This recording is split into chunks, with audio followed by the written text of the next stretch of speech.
Good afternoon and welcome to the Olympia World on the southern edge of Innsbruck city centre. I'm Charlie Bosco, talking you through this afternoon no less than 6 paraclimbing finals, 3 for the women and 3 for the men, and then later on this evening at 6 p.m. we will have a further 2 for the women and further 2 for the men. So nothing short of a paraclimbing festival. The first 3 finals of today will have women's B2, women AU2 and then women RP2, men's RP1, men's RP3 and men's RP2.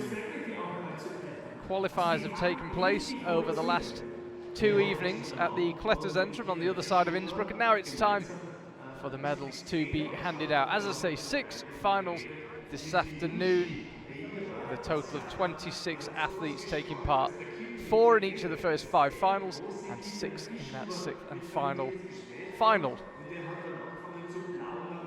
Hope that made something resembling some sense. You can see the wall currently in darkness. 6 minutes for the athletes to climb, and there we see our first starting list. Yumi Ajiri of Japan will be first out. Tanya Glusic, Whitney Pessek and Abigail Robinson climbing in that order.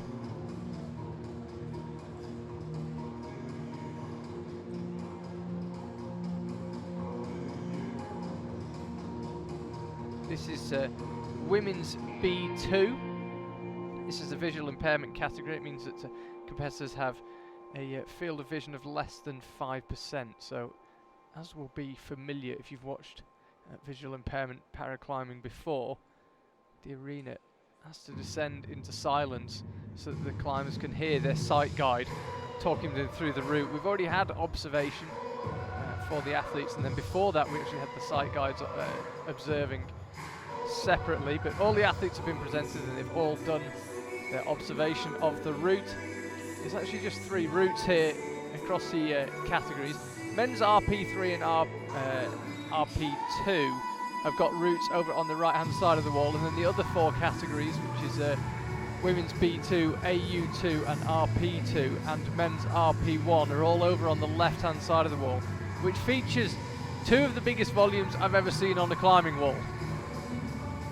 Ice cream shaped cones. Hopefully you'll see what I mean in just a second. There you can get a glimpse of the red and blue ones with some of the yellow holes on the outside. Once the light show ends and the climbing begins, you'll get a really good look at them. So as I say, 4 categories climbing the route on the left, and then men's RP2 and RP3 climbing over to the right. Ladies and gentlemen, at the IFSC World Championships 2018 Paraclimbing Leads. And there we can see the wall, and there are the 2 volumes I talked about, making pretty good landmarks. Huge ice cream cone shaped volumes. Wouldn't be especially well advised to put them on the wall facing up, but as it is, they look spectacular, but shouldn't be endangering anyone in the position they're in. 15 metres high, the wall here in the Olympia World in Innsbruck. It's 12 metres wide, made up of 5 panels. The angle changes are all relatively subtle. The middle section where those 2 big cones are attached is the very steepest bit, but the entire wall overhangs by at least 10 degrees all the way. The lowest angle section right at the bottom is 10 degrees overhanging. And as I say, the changes in angle are relatively subtle. It looks more like a wave in a way than 5 separate panels. The wall, I believe we're about ready for our first competitor, Yumi Ajiri of Japan, 36-year-old. If you're watching paraclimbing for the first time, this is B2, this is a visual impairment. It's a middle category. There's also B1 and B3. B2 is competitors with a field of less than 5% vision.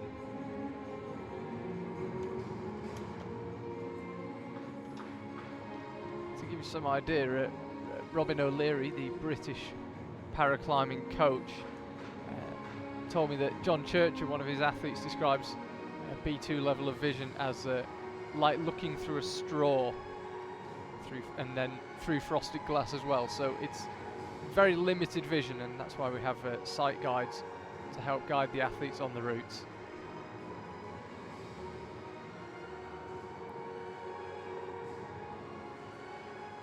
There's a good look at all 3 routes. They'll be pulled off and replaced by 6 p.m. this evening when we have the remaining 4 finals. Please welcome the first starting women B2. And after some sort of technical delay, we are now about to welcome our first climber onto the wall. Here she comes.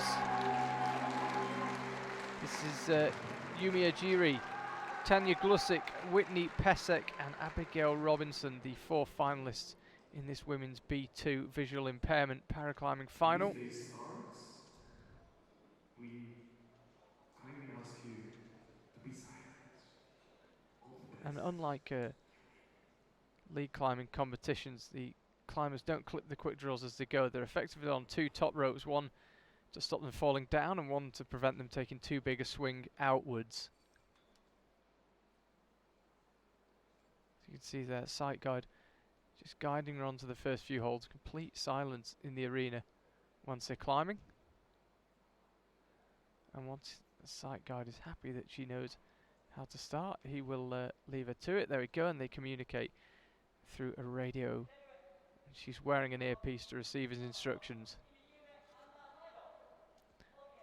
And you'll be able to hear him talking through my microphone.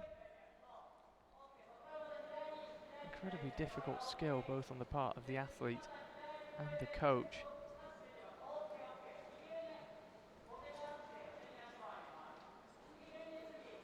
One person's jug is another person's sloper, so it takes a long time to develop a relationship between coach and athlete, where you both are referring to the same thing and what you're saying makes sense to the athlete.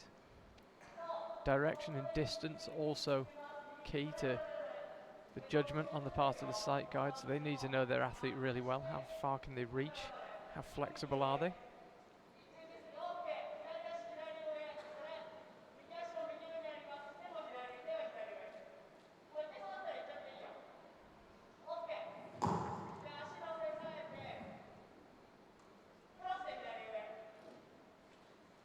To hear instructions being shouted. No need for a radio system. And there you see, opting not to use a radio system, it turns out. Doing things the old school way. So she's just pulling on now to the steepest section of the wall. I said earlier, there's 5 panels on the wall. And these 2 huge cones are on the steepest bit.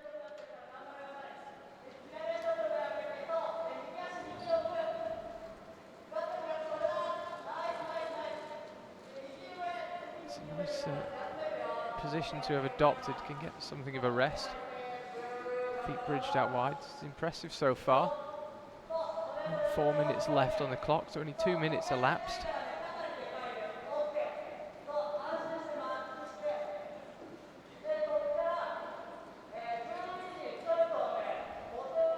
Total of 9 starters in this category in the qualification. That was narrowed down to 4 for the final. Edith Scheinecker, Hiromi Aoki, Mandy Curtis, Aisha Mater and Chelsea Cook. The 5 climbers who didn't make it through to the final. And this is Yumi Ajiri of Japan now. Complete silence other than the sound of her instructions being shouted by her sight guide.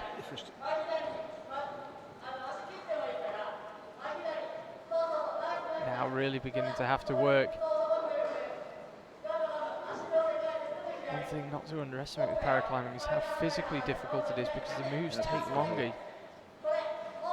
To wait until you've identified the hold that the sight guide is talking about. Locate it, use it correctly, and then move. It's like pausing for 5 seconds before every movement you make when climbing.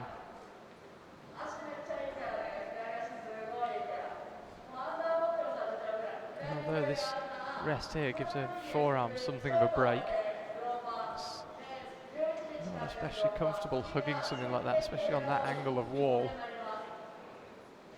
Keep an eye on the time, by the way. You can see the bottom left, 2:20 left on the clock. She slowed down through this steeper section, taking a couple of quite long rests.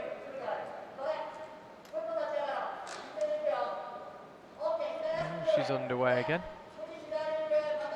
And we'll need to up the pace slightly as she gets higher up. 2 minutes left. She's past halfway, but she's definitely not 2/3 looking at my route map. So needs to find a bit of speed if at all possible. Begins to head out right now across these big red volumes of the yellow holds.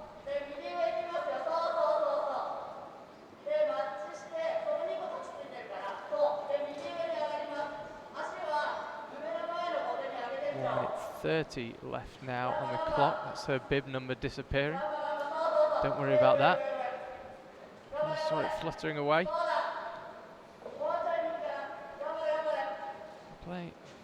Showing some pretty impressive endurance, Yumi Ajiri. Just beginning to look tired now. Trying to find a way to move halfway comfortably up to this hold, and she's just searching around for the sweet spot on it. It's a pretty bad sloping hold. You've got to find somewhere holding it, and she stabs up with the right hand and receives a big round of applause from the crowd. She's got slightly tangled up in the ropes there. She needs to free that left leg, and there it is. So great first effort from her, gets a big round of applause from her sight guide. Congratulations also to the coach. High point has been set. She was going up with the right hand, a metre or so below the start of the head wall. Let's have another look at it. Couldn't figure out a way to hold that nasty featured slopey hold. Wir haben gestern schon bei der Qualifikation darüber geredet, sind gut im 8. Schwierigkeitsgrad und hier geht hoch bis zum 9. Schwierigkeitsgrad. Für die bestimmten Kategorien der Damen. Unglaublich. Im 8. und 9. Schwierigkeitsgrad. That was a great first effort. Took some beating. The second climber. Not to tell this early on in the final. We're going to be seeing a lot of this route, as you can see there. It's going to be used for 3 categories: men's RP1, women's RP2, women's AU2 and women's B2, which we're currently watching. Tanya Glusic now of Slovenia got announced by the crowd, and here to the crowd, and here she comes. Just waiting on the score to come through from Yumi. Mit dieser visuellen Einschränkung geboren, hat dann mit ihrer Schwester begonnen zu klettern und sagt, das ist das wichtigste Yumi and Tanya tied in the qualifying round. So if it's from podium position, time could be crucial here if they're matched on score in the final. Again, just identifying the start hold.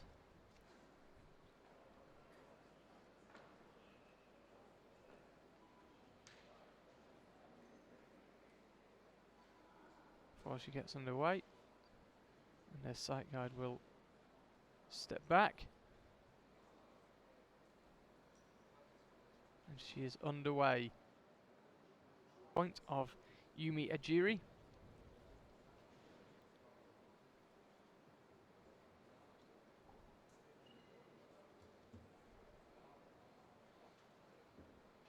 Again, it's silent now in the Olympia World Arena.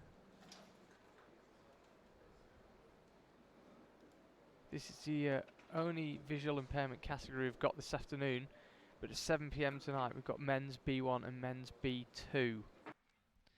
There's actually going to be the World Championship speed qualification going on simultaneous to these paraclimbing finals this afternoon. But because we need silence for the visual impairment athletes, that means that women's B2 climb in front of a silent arena. And as I say, once the men's speed qualifications begin at around 1 o'clock, there'll then be that running concurrent to these paraclimbing finals.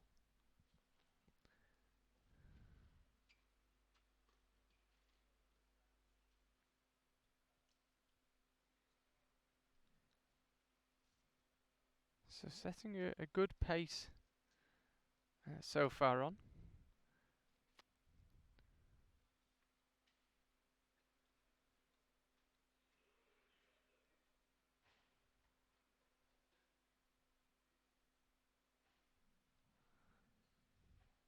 Just struggling to find that red foothold. We saw Yumi take quite a long pause here, but Tanya just that bit shorter and doesn't seem happy about going out to the right. And I think is therefore going to miss out on the rest. This time you can see they are using a radio system, which is why we can't hear the sight guide through our microphones down by the wall. And now she finds that right foothold.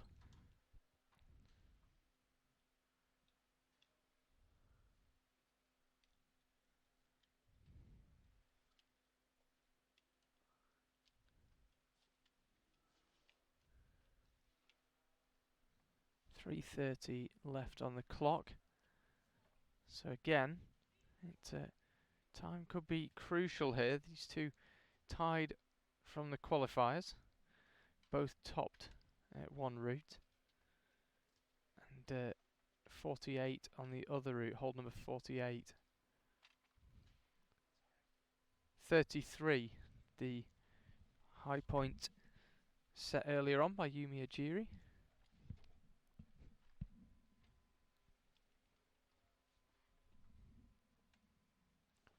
Saw Yumi take another pretty substantial rest here.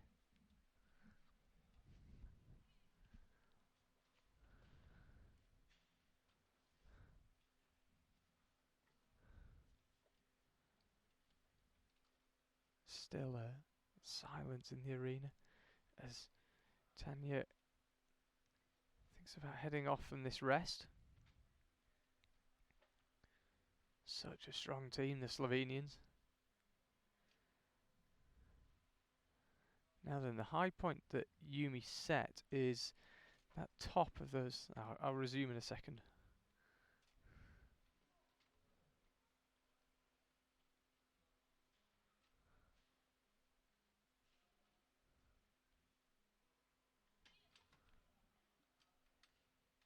Just shouting down, she wants some clarification there, Tanya. A bit of two-way communication between her and her sight guide.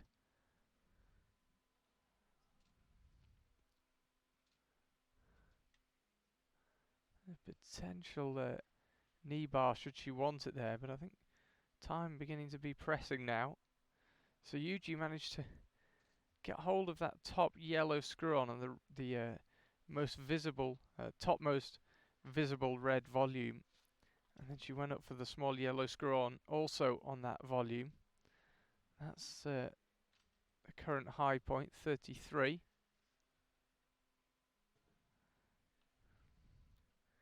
Wouldn't be surprised if that got upgraded to a 33 plus, but for now the high point showing up as 33.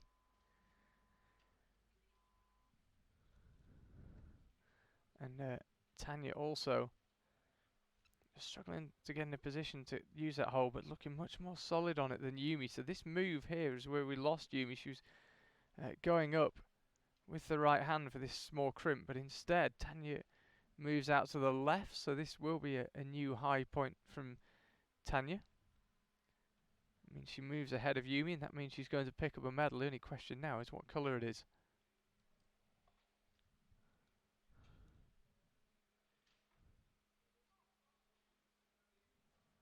And here it talking to her sight guide, clarifying what he's telling her.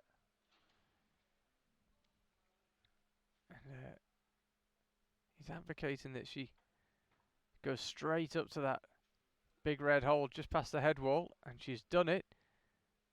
Watch out though, because she's about to run out of time. She's not going to have time to top the route, sadly. 5 seconds to go.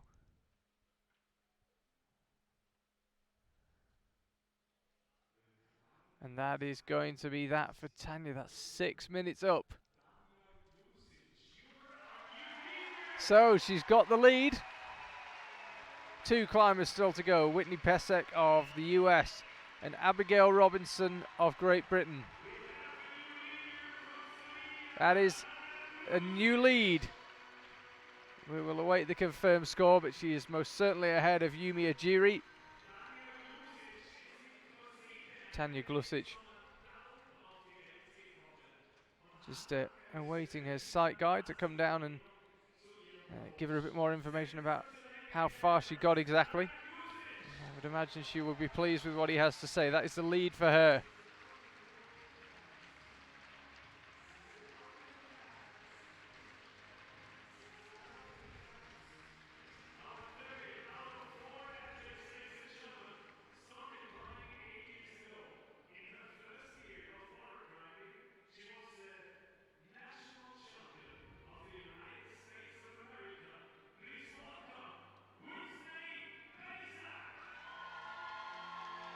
Here comes Whitney, about to head out onto the stage. There she is. The 30-year-old American climber prepares to hunt down the high point of Tanya Glusic.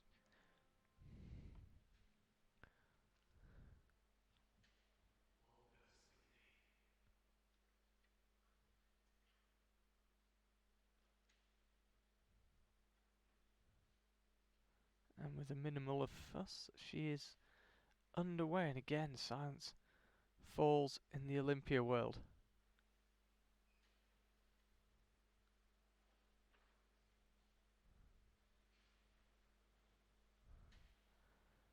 Time, the crucial factor for Tanya.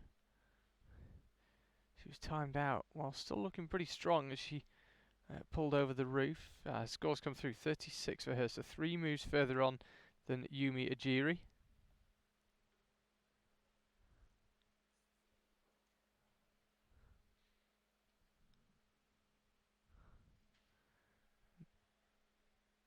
Whitney off to a good start, sporting the very fetching Stars and Stripes chalk bag. And heading up towards the steep section of the roof. Only 1 minute elapsed, and she's about to enter the steep section of the wall.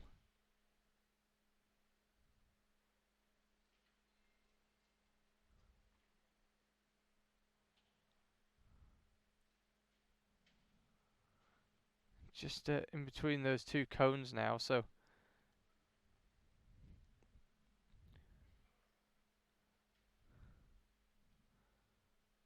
there's the rest. If she can get a foot out behind her, we've seen both climbers out so far take a rest on that hold.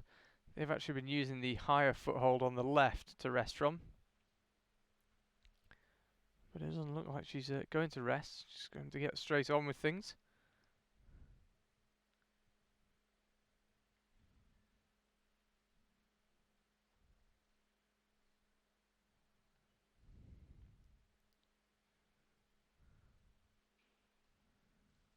And again, there's another potential rest here on this hold.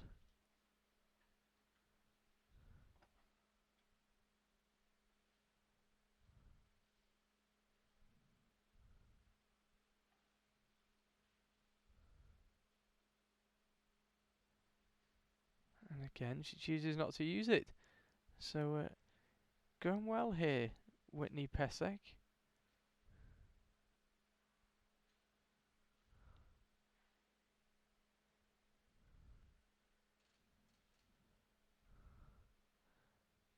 Just needs to keep it smooth through this section.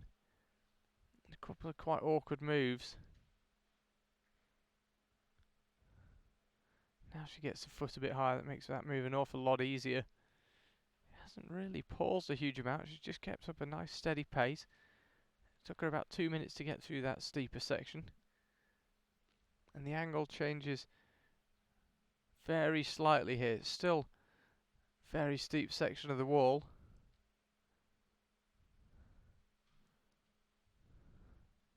She's closing in on our first high point of the day, set by Yumi Ajiri.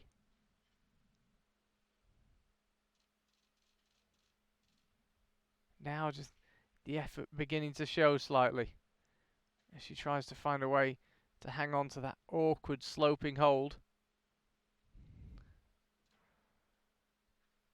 And now she'll go out left, and you can see the hold above the one she's on now was the hold reached by Tanya on her attempt.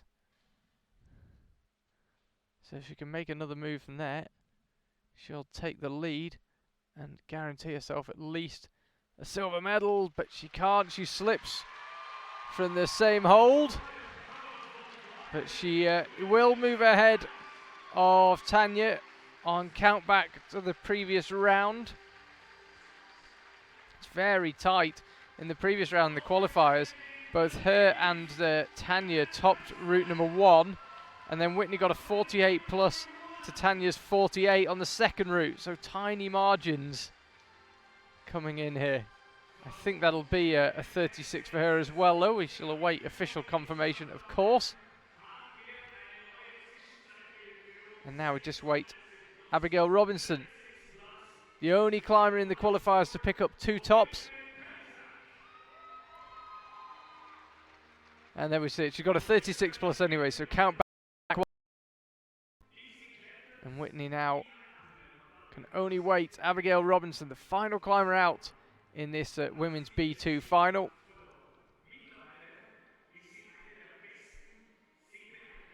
And she's getting a big introduction.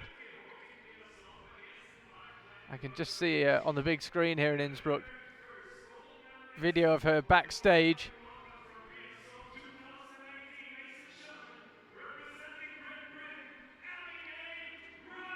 Here she comes, the best performer in the qualifiers. 2 tops for her. Now has a shot in the final. 36 plus the score to beat. If she can match it, she will win on count back to the previous round. But it would be good to see a new high point set. Remember, this route going to be used for 3 more categories this afternoon.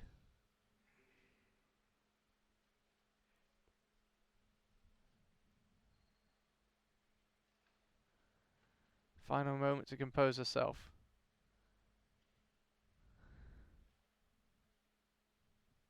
And now she's underway.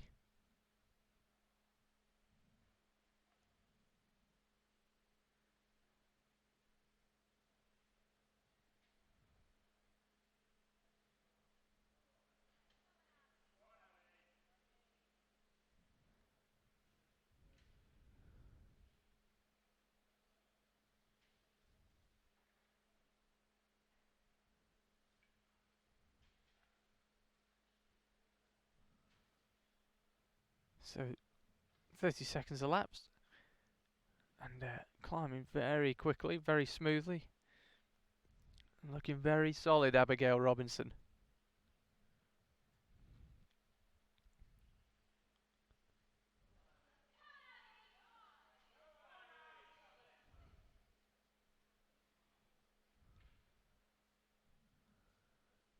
Just a couple of shouts of "come on Abby" there from Team GB, and then the arena once again descends into silence. The Olympia World here in Innsbruck, the host for 6 paraclimbing finals this afternoon. Charlie Bosco here talking you through it. Hashtag IFSC WCH. If you wish to get in touch, let us know what you think. And again, the shouts from the British team. They're a disorderly lot.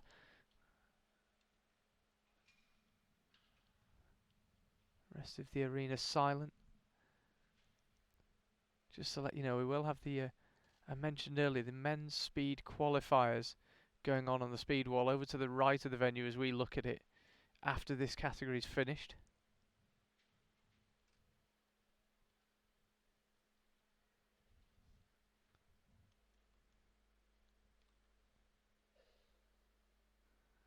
Abigail, untroubled so far, opting not to take either of the rests.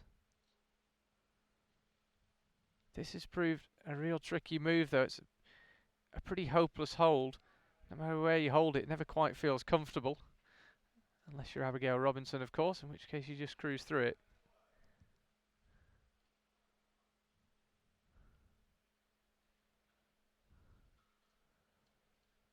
Now if Abigail can latch and move off the next hold, which it looks like she can, She's going to win, and there it is.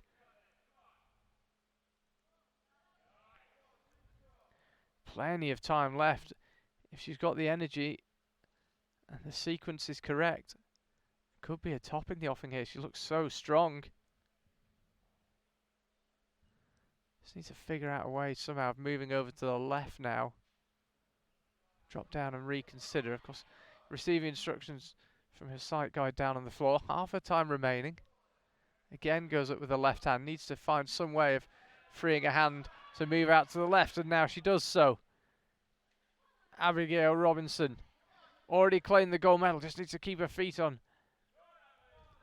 Just adjust her headset. Again, Team Great Britain giving her plenty of encouragement. And this looks really strong from Abigail Robinson. Austria already claimed 2 gold medals here in the Olympia World in these Innsbruck World Championships. Great Britain are about to claim their first. Could they be accompanied by a top? Not many more moves to go now.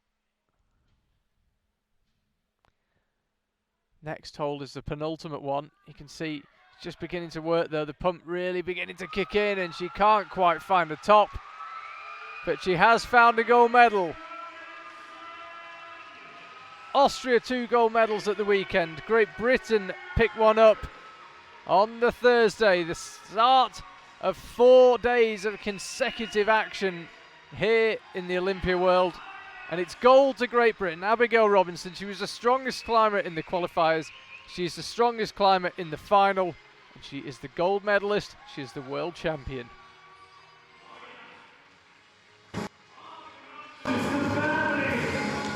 Quite believe it.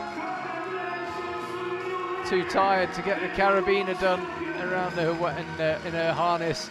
She gave that everything. She looked super solid, and then seemed that just those last few moves, pump really began to kick in. Whether or not she knew at that stage that she'd already won the competition, I don't know. But brilliant fight, and on the way down I think she received confirmation of what we're now seeing on the screen, that she is the world champion. Abigail Robinson, 43. Whitney Pessek of the US picks up the silver medal, and Tanya Glusic takes home the bronze. Yumi Ajiri in 4th place.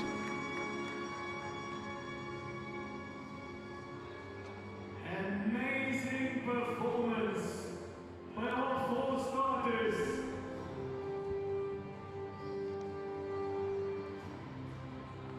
So we've had 2 Austrian gold medals. We've now had a Brit. We are going to have a medalist from a new country in the next final AU2. But first, your top 3 will be presented to the crowd.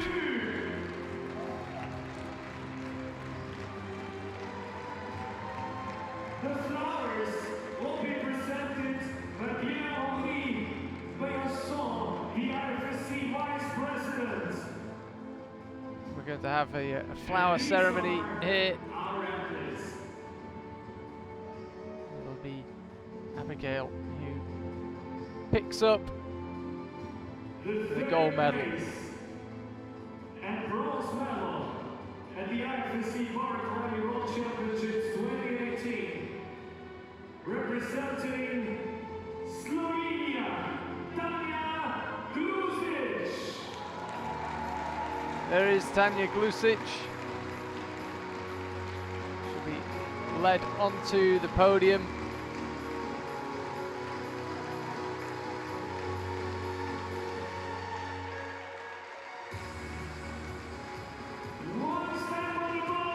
Waves to the crowd. She's going to pick up a bronze medal. Bouquet of flowers first.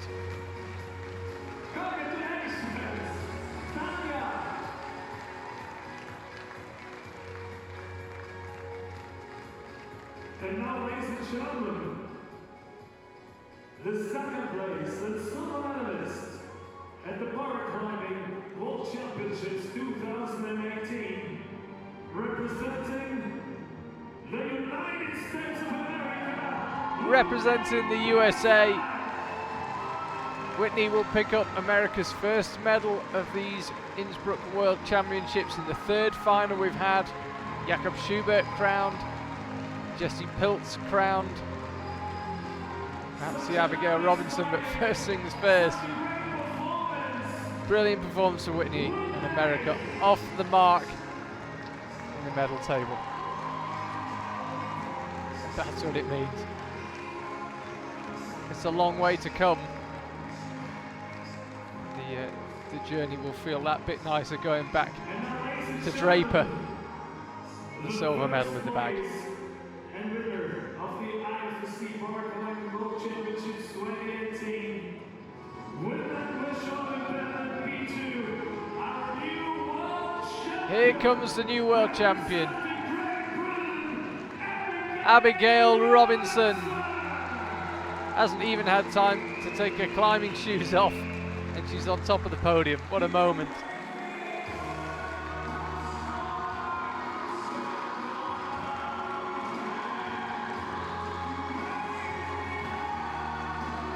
There'll be a full podium ceremony for all these athletes this evening. 21:45, quarter to 10 tonight in the Marktplatz in Innsbruck city centre. And all three share the top step of the podium now.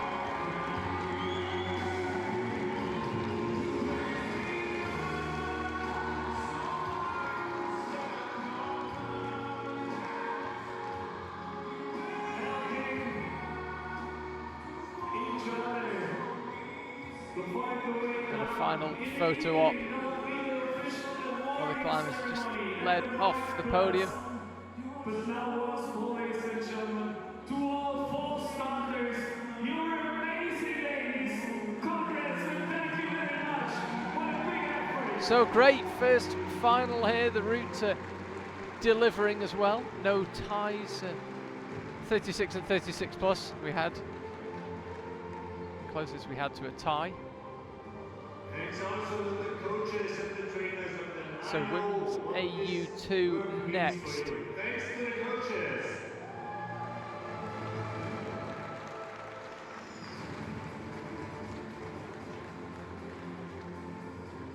And now, guys, we will climb parallelly. That will be the qualification tournament of speed man. But You see a Capovilla will be first out in this AU2 final.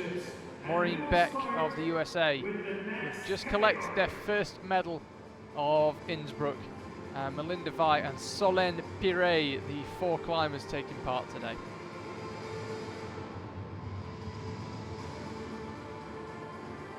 So, climbers coming out in reverse order. So Solenne Piret was closest to topping both routes in the qualifiers. She topped route 2, as did Melinda Vigh and Maureen Beck, but she got a 37, which is a high point set on qualification route 1. So Solenne Piret will come out last in the final. Lucia Capovilla will be out first. Isabella Walsh, Molly Ferris, Caitlin Pereiras and Caitlin Heatherly, the four climbers who took part in qualifying but didn't quite make it through to the final. Slightly eerie silence that descends across the arena when the visually impaired climbers are on the wall. We won't have now. The ever-growing crowd in the arena here, welcome to make as much noise as they like. And now she's back. Our first starter, an AU2.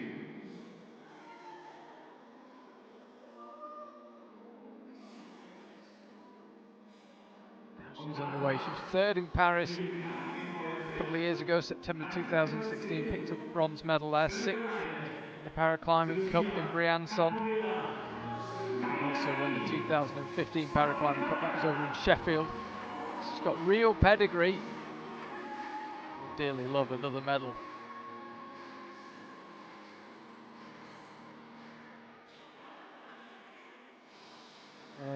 Climbing very quickly, 5 minutes 20 still left on the clock, and he used up 40 seconds so far.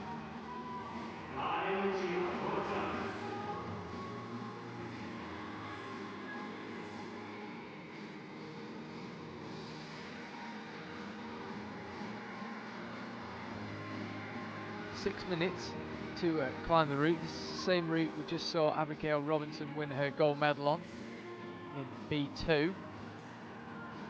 This is category A2. If you go on the IFSC website, you can get a copy of the IFSC rules, and on page 88 there you will find a full definition of all the categories. But this is AU2, this is a forearm amputee. Oh yes, oh yes.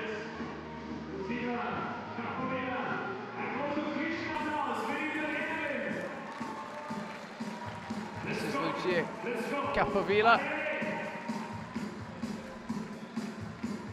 Be interesting to see in different categories how this tactics on this route vary. So I need to bring that right hand across, there we go, to join the left.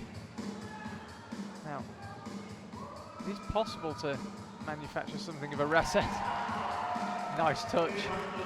Turns and waves to the crowd. It's ready to carry on up. Very difficult challenge for the route setter setting for para athletes, because remember, people in the same category might be missing different arms, so one move might be impossible if you're missing your right arm, might be easy if you're missing your left, and vice versa. Add into the fact that the route is shared amongst multiple categories. It's been a very impressive effort from what I've seen in the qualifiers and also so far in the final here for the route setting team. Mark Mercer, the chief setter for the paraclimbers. Let's go. The first climber of 4 in the final. Now then, how will she tackle this move? Because she's now going up to this quite poor, featured, but not very positive hold up and right on the top of the third red volume. Needs to somehow match this hold first.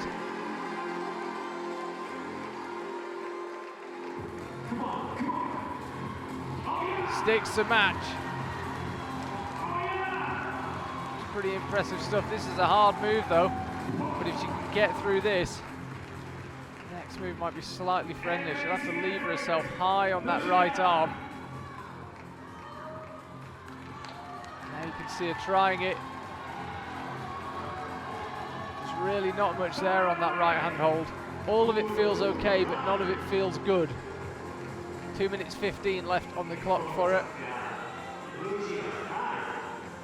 Ah, we lose her just around the whole 31-32 mark. She's got slightly wrapped up in the rope, and now she's freed and on the way back down.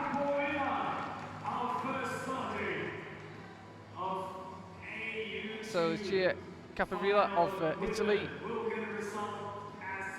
somewhere around the 31-32 mark. Let's see how the judges scored that one.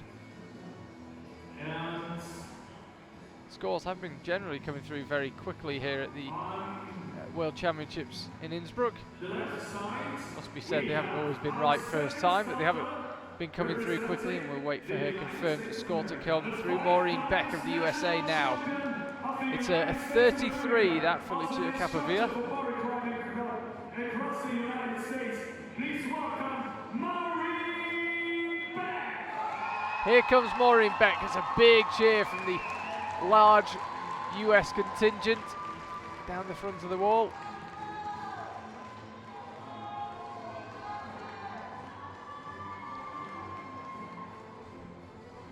Found one top in the qualifiers on Route 2, couldn't quite find a top on Route 1. And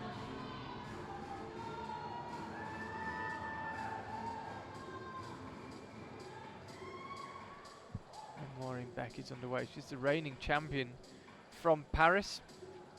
And the last time she was over competing in Europe in Edinburgh in 2017.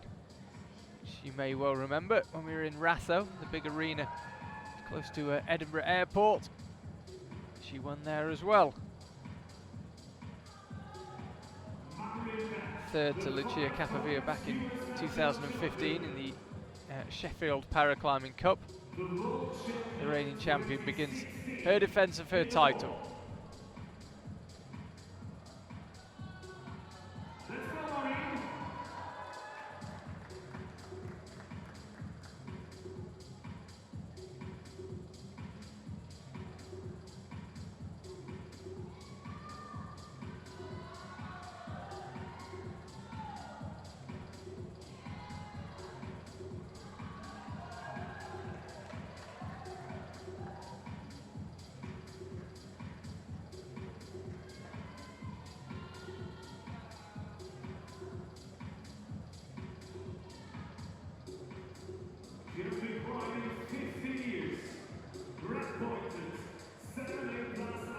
setting a fast pace here. Maureen Beck, that's only 90 seconds a lap, elapsed 4.5 minutes still left on the clock. Now ready to defend her title. Let's go, Maureen.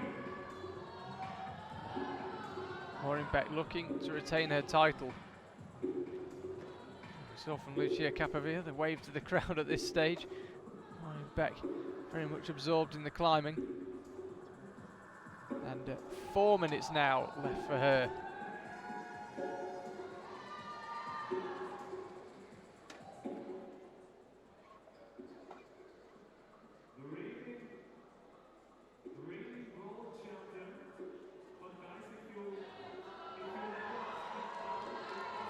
Again, Team USA getting very vocal here as Maureen Beck finds her way onto these red volumes.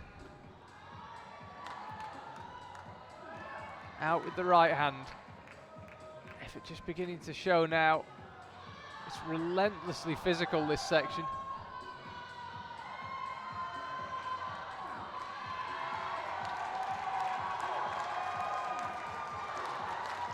And we lose Maureen Beck. Again, just entering that head wall section. Just looking back up at the route, wondering if she misread it. If she is tied on score with Lucia, she will move ahead on count back to the previous round. No ties coming into this final.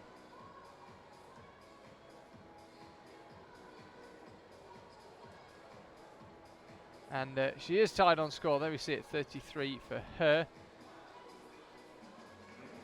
Doubling up the final, you can see there. Maureen Beck leading the way. Count back to the previous round, putting her ahead of Lucia Capovilla. Can she retain her title? We shall see. She'll have some tough competition. Melinda Vigh now of Hungary, and then Solenne Piret.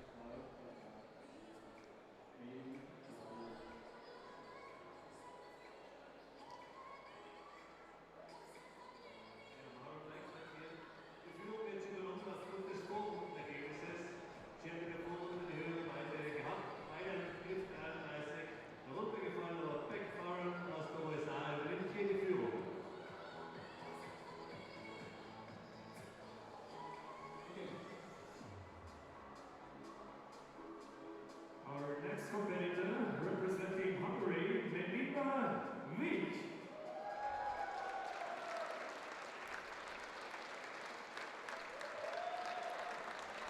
So here is Melinda.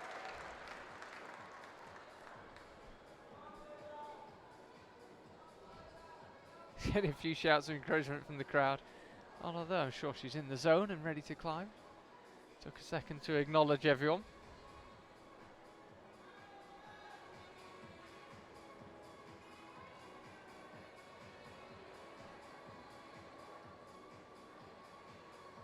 Underway. 6 minutes begins for her. For those of you just tuning in, welcome to Innsbruck. We're back in the Olympia world. We're actually done with our coverage from the Kletterzentrum over on the other side of Innsbruck City Centre. This is the first of 4 consecutive days of pretty much non-stop action here in the Olympia world. We've got paraclimbing today. We've got the speed climbing final tonight. Women's bouldering semi-finals and finals, and more paraclimbing finals tomorrow as well. Saturday we've got the men's bouldering semi-finals and finals, and then a combined final on Sunday as well. So an awful lot coming your way. Right now though, it's all about women's AU2. The left-hand wall, left-hand side of the big lead wall here in Innsbruck. 4 more finals to come this afternoon, and then another 4 this evening. So plenty of action coming your way. Don't go anywhere.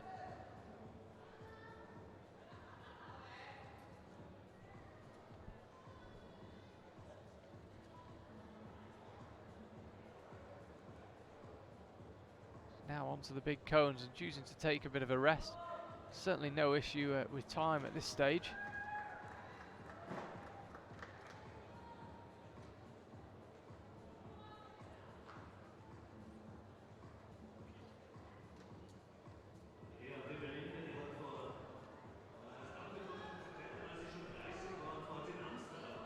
Getting plenty of encouragement from down the front. She's already been at the first half decent rest. And now she's at the second, hugging this chain style hold. Is she going to take a rest? No, I think she'll carry on straight through.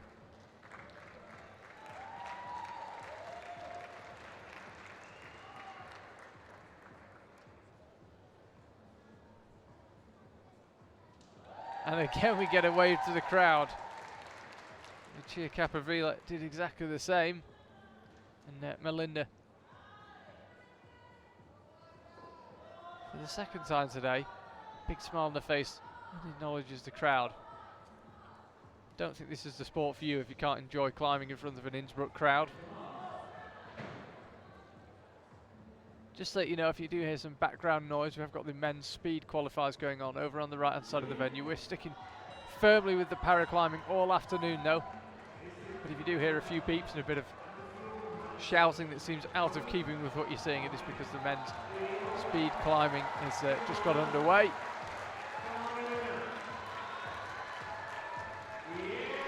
So this is a new high point now for women's A2. Abigail Robinson went higher in B2, but we still haven't seen the top of this route. It's going to be shared between 4 categories, this being the second of them.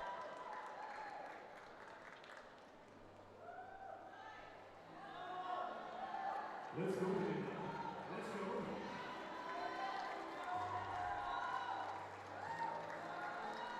This move out here could be really tricky as her feet cut loose and she just began to rotate off the wall. Made a bit of a panicked grab of that volume with her right foot, but it managed to keep her in place. So 2 minutes 15 left on the clock. She's got plenty of time. As I said earlier, no ties coming into this final. So Solenne Piret will have it in her own hands, regardless of what Melinda does here. 2 minutes left now.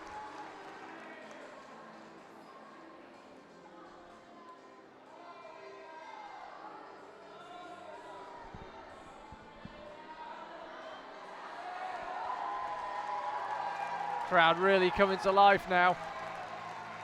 All been in a different category. We saw Abigail Robinson get to here, but no further. 1 minute 33 now on the clock.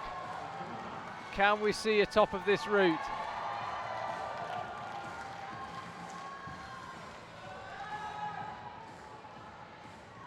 Just trying to figure out how to free up the right hand. Just heading up for the penultimate hold. Melinda Vigh falls, but that is a superb effort. Pressure on Solenne Piret now.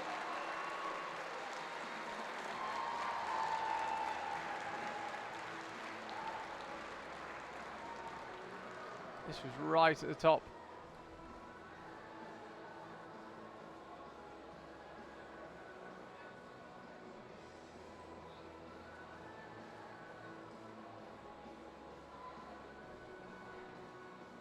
I think she gave that one everything she had. Solenne Piret now will be the last climber out in this women's AU2 final as it stands. That lady you've just seen, Melinda Vigh, is leading the way. Maureen Beck of the US moves into second. She's an architect, and she's the silver medalist at the Paraclimbing Olympics this season. Please welcome representing France, Solenne Piret. Here comes Solenne.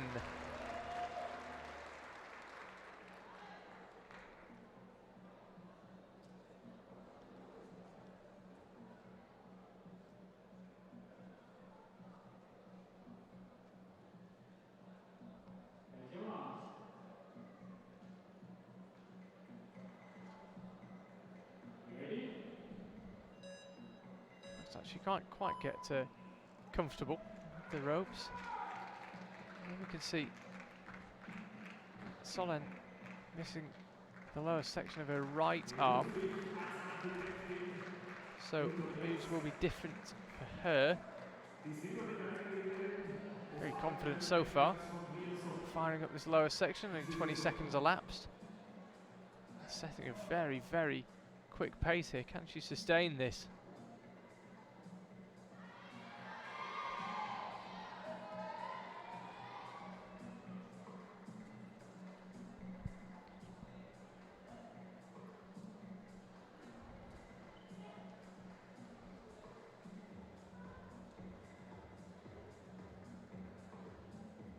.50 elapsed already. She's on to the steepest section of the wall. Now she's figured out that there's a rest to be had, not that she needs one after 55 seconds of action. And she's just going straight through.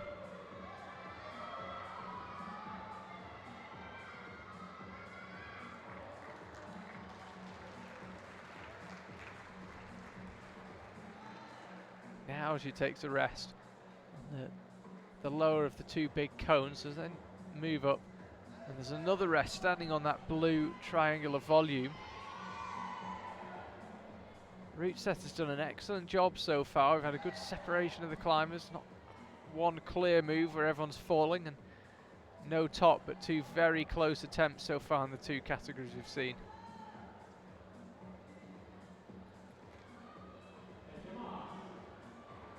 Still waiting for a confirmed score. I think it's going to be a 43 for Melinda Vigh. She'll certainly be in the lead, we know that.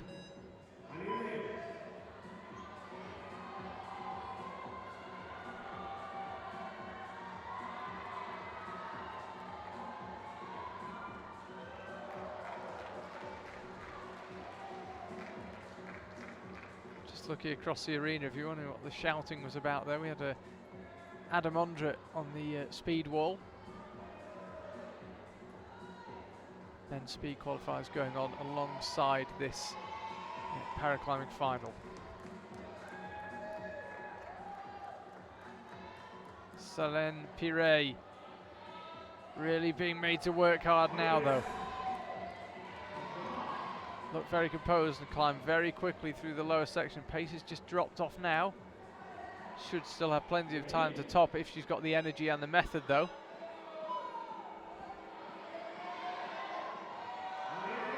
Debating which hole to go for with the left hand. I think that is a wise decision.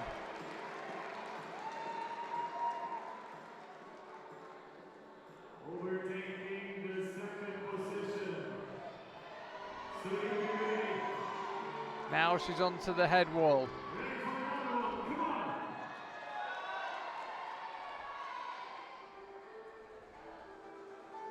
How will she cope with these moves out to the left? She's getting established on the head wall, climbing herself into second place. Can she go even better though? 2 minutes 30 in which to find a way to that penultimate hold of the route. If she can do that, she will secure the win. Solenne Piret with 2 minutes 20 left on the clock, now getting huge amount of encouragement.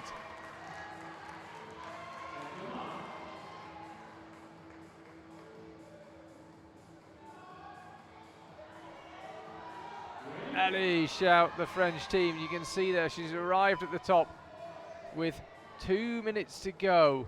Highest ranked climber from the qualifiers, last to go in the final. She's really beginning to fight now. I'm right next to the wall here and just got a good look at her face. She's a real grimace. She's having to scrap for every move here. Melinda Vigh will be watching from below. Solenne Piret. Now with just over a minute and a half left, no issues on time at all. Going to be very, very tight for the win here.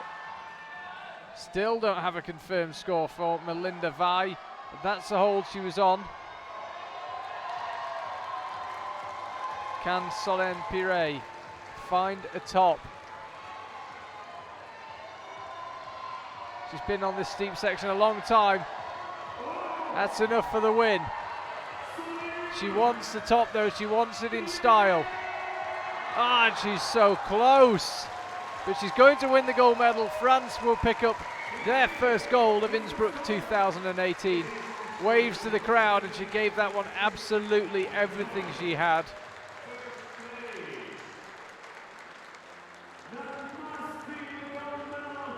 And she's going to take the gold medal. Again, we await the scores.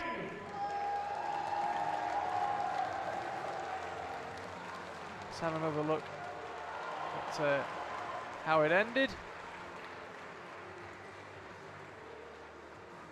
She was looking tired, half a dozen or so moves before that. Did well to fight as far as she did, and she will take a gold medal for her troubles.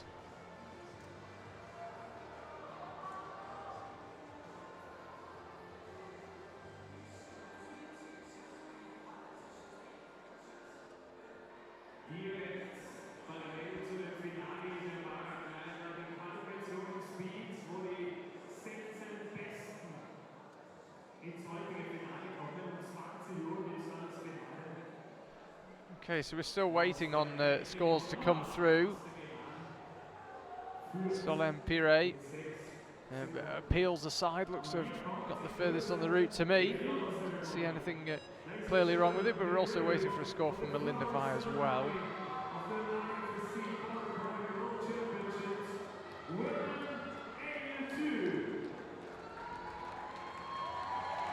And regardless of whether we've got confirmed scores or not, there seems to be a confirmed result because the flower ceremony is about to get underway.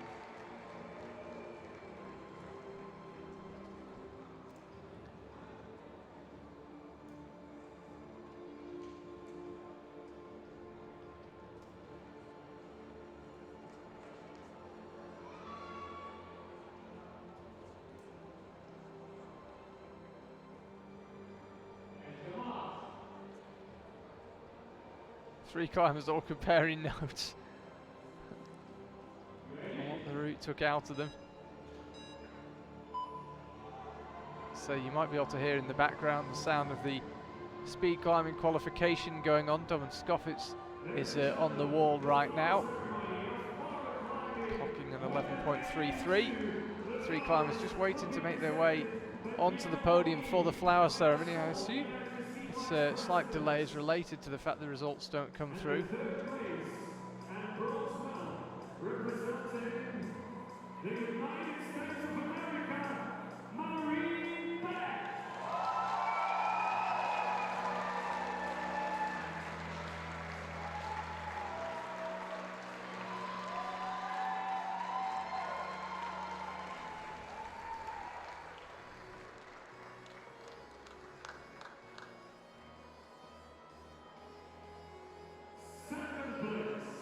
Representing Hungary, Melinda Vigh.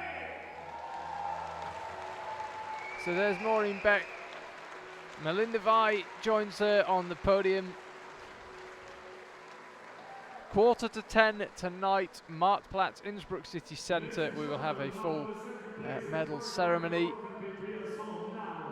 For now, we just have the scaled down version, the so-called flower ceremony. And we'll see Solenne Piret. Here she is, the world champion of 2018.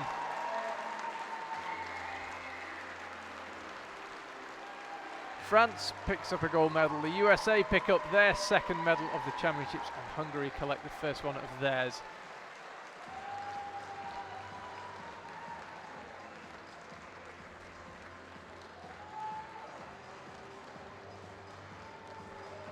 Get yourself down to the Marktplatz, 9:45 tonight for all the medal ceremonies. If you're in Innsbruck, I believe that's called a dab, although I feel like I'm maybe too old to be aware of that, from Solenne Piret.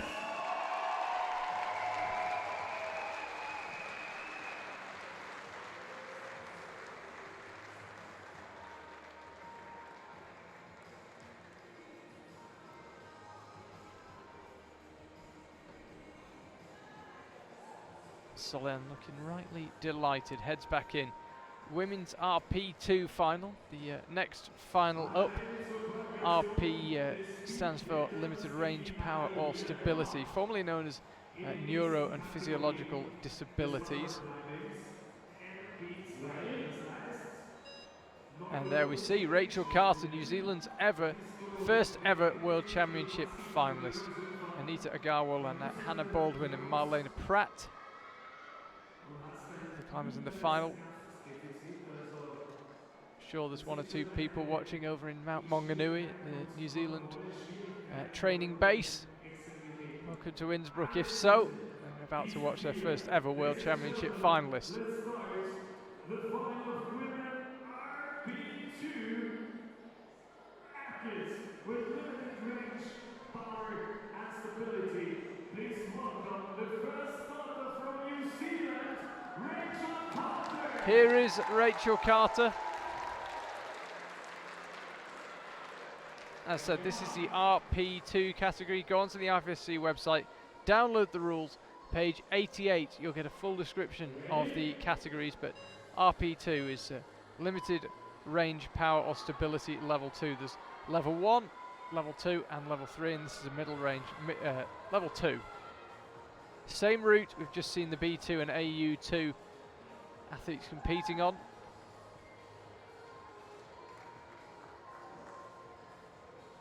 And this World Championships in Innsbruck has had an even more international feel than most World Championships do. And New Zealand now have their first ever climbing World Championship finalist.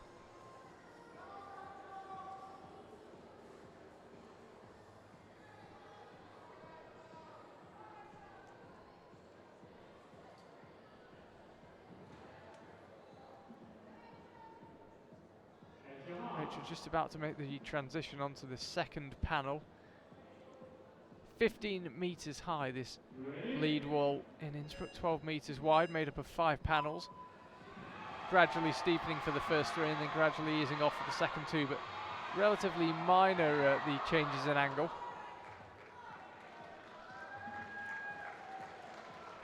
It really resembles a wave rather than 5 distinct panels. Very aesthetic looking wall, and doubly so for the huge cones the route setters have stuck onto this route.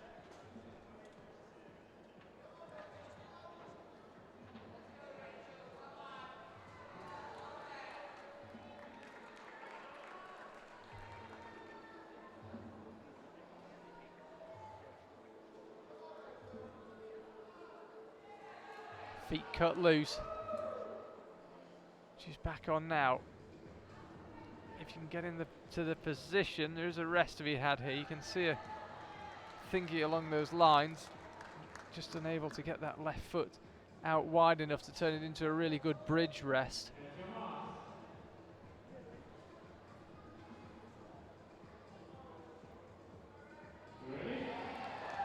Crowd really getting behind Rachel Carter here. Hails from Pagnoux in New Zealand. Long way to come up here to Innsbruck, but worth it to climb in a World Championship final, I'm sure. This was one of the larger categories in the paraclimbing qualifications. We had no less than 12 climbers taking part, of which the 4 we're seeing today are the top rank 4. We have a tie at the top end of the order from the qualifiers. Baldwin and Marlene Pratt are tied. Rachel Carter now trying to creep out to the left. And she might be able to find some sort of a rest here, but it just proved a bit too far. That blue volume behind her, had she been able to get to that, there was a rest to be had, but as it was, we lose her midway through the steepest section of the wall. And no matter who comes in the future and what happens, she'll always be able to say, I was the first. New Zealand has had its first World Championship climbing finalist. Rachel Carter, we'll wait for a score to come through for her.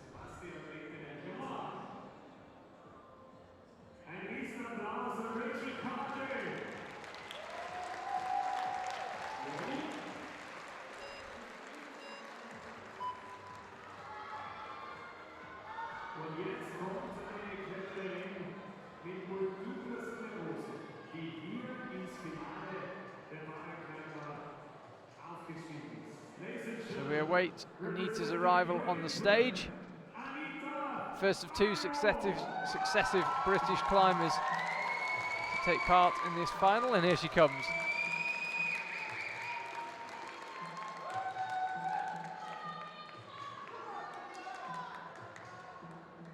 Plenty of shouts of encouragement from the British team.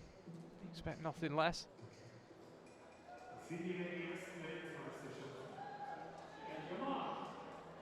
Just so you know, we do now have the results come through from that previous final.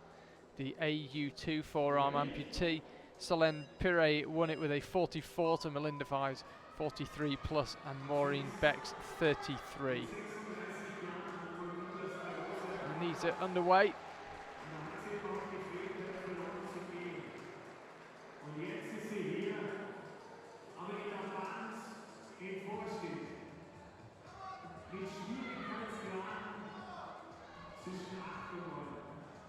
Got a big team here.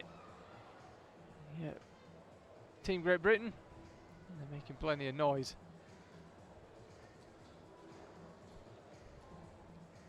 Anita going well so far. 5:15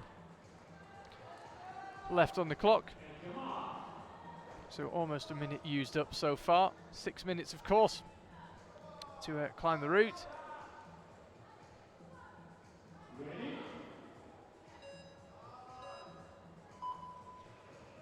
Now onto the head wall, the steep section of wall. Excuse me, the steepest section of the wall, not the head wall. Still some way to go before she gets there. And if you can achieve the right body position, there is a rest to be had here, but I think she'll just carry on straight through. She's onto the first cone. Now we lost Rachel Carter going up for that big yellow hold on the top left of your screen there, onto the second cone.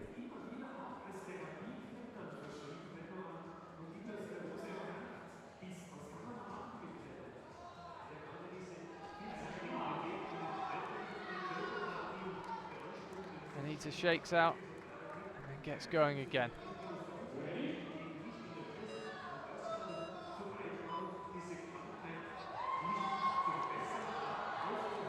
So she's latched the big yellow hold. Can she somehow get her feet round and out to the left? Yes, she can. Always good to see. Getting the crowd involved, so she's going to take the lead now when she moves. So every move from here on out, just pushing that high point a bit further and further.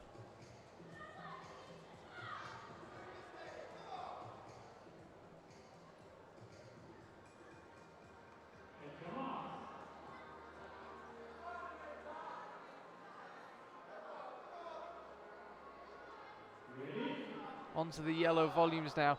She's about to enter what will now becoming quite familiar to you. This section of 3 red volumes. Moving out to the right, and then you come back left onto the 3 round red holds that mark the start of the head wall.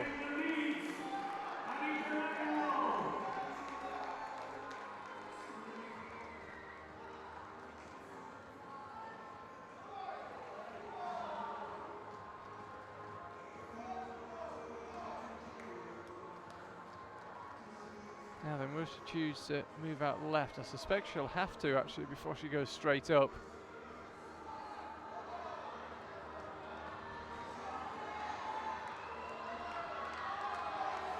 Again, big shouts of encouragement coming. Slaps up with the right hand. Now she goes out with the left and was just in the process of popping up to the first of those round red holds when we lost her just at the start of the head wall. Bottom of the 5th of 5 panels that make up this Innsbruck wall, and that is the lead for her. So she's guaranteed at least a medal. Colour as yet undecided, but Anita will be on the podium. She holds the lead with 2 climbers to come, Hannah Baldwin and Marlene Pratt of France.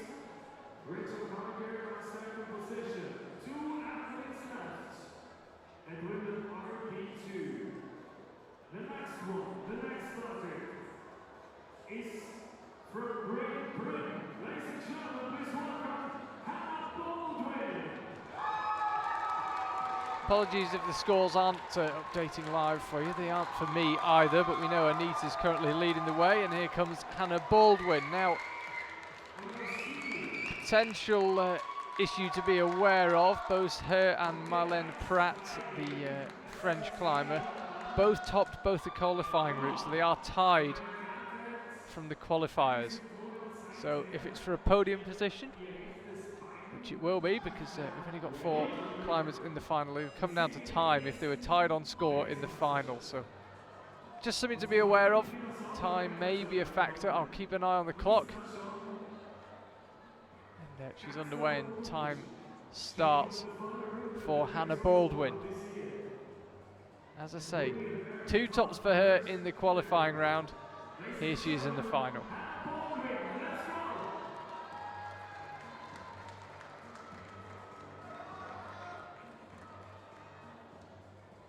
Marlene Pratt of France still to climb.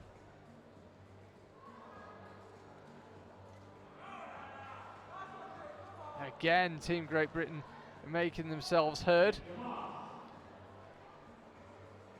Down the front of the wall.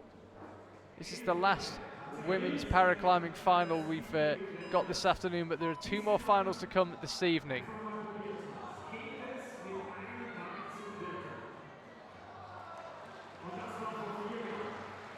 So Hannah just approaching the first of these cones. This swing out to the right will have to be done slightly differently for her.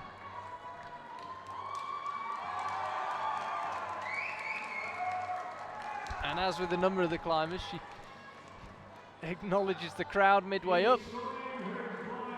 Now she might be able to manufacture the rest as well as this one, the one higher up where there's the blue triangular volume just behind and left of the climbers in 3 or 4 moves time. I think that's a rest she might be able to manufacture that the last 2 climbers haven't been able to. We'll see.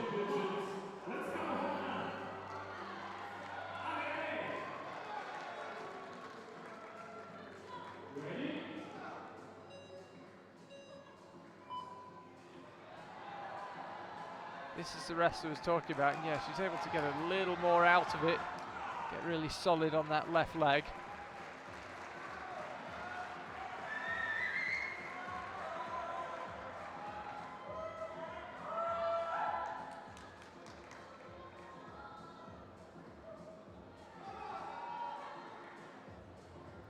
Now she's onto the 4th panel of the wall, the 3 red volumes with the yellow scorn holds, and she'll begin to work her way out right.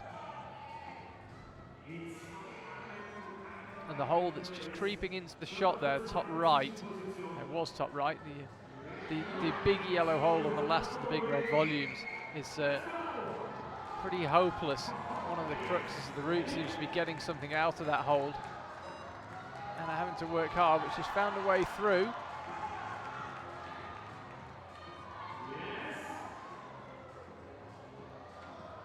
Beginning to look tired now. These are such physical moves, and she leaps up with the right hand and latches it. It's incredible upper body strength required. She heads out left. This is the lead for her.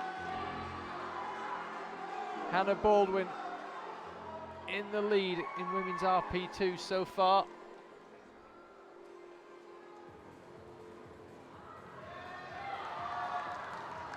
Now 5 holds from the top. Solenne Piret, the last climber we saw up here in AU2. Now Hannah Baldwin in RP2 is up there as well, and plenty of time remaining. She's climbed the whole route quickly, paused a couple of times, but never really rested, never really lost the momentum. And 2 minutes 15 left on the clock.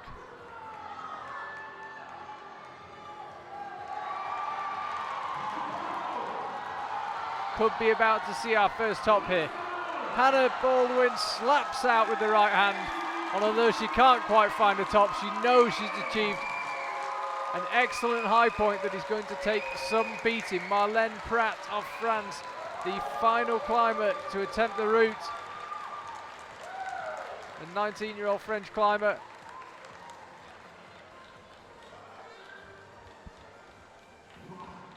But Hannah Baldwin's going to get at least a silver medal, we know that.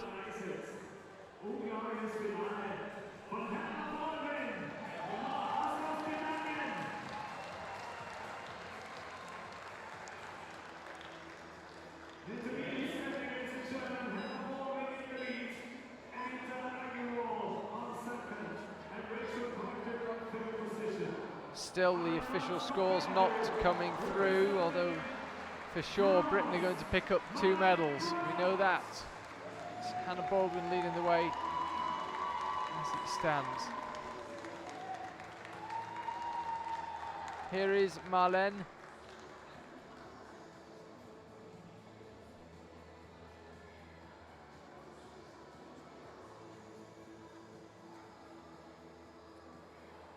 She was third in the Paraclimbing World Cup in Wales.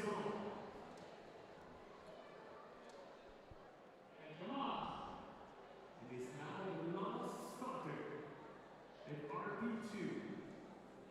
Ready? Just take every second of her individual observation time. She might just have got the hurry along from the judges there.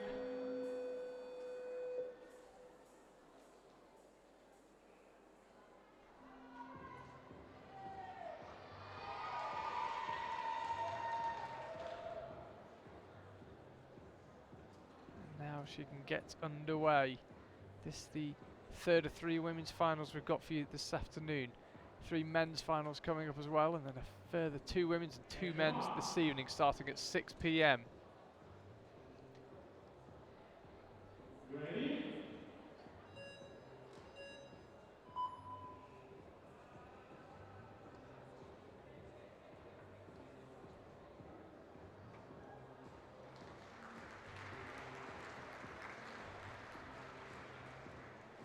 Marlene Pratt hunting down the high point set by Hannah Baldwin.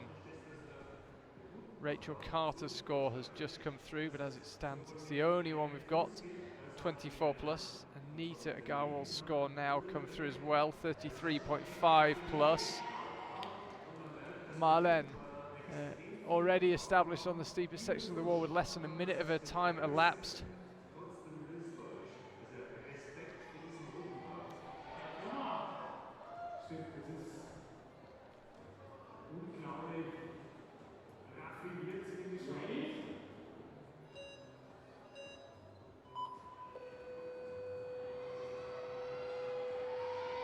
Apologies if you're getting some background noise there. That is from the men's speed climbing qualifiers which are going on. If you just heard that big beep and the odd mistimed shout, that's what it is. And Marlene Pratt with now 4 minutes 30 left on the clock. Set very, very quick pace through that lower section.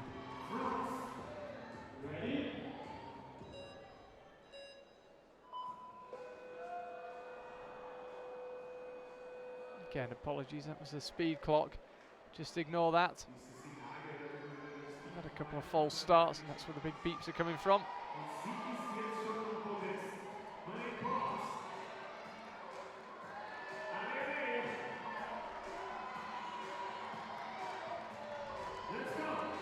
Now the crowd getting behind Marlene Pratt.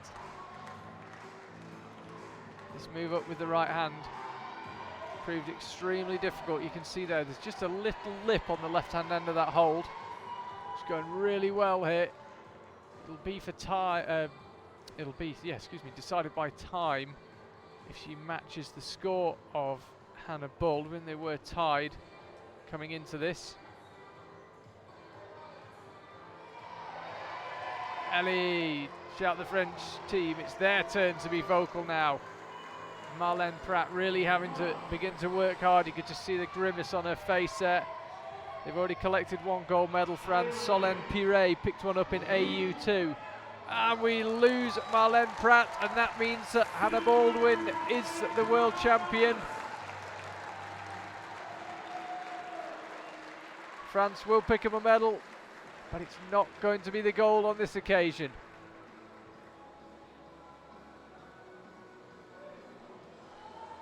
You could just tell what a scrap she was having on that route. Looks back up, doesn't look too heartbroken, fortunately. Just seemed to get tired quite quickly, set a real quick pace lower down.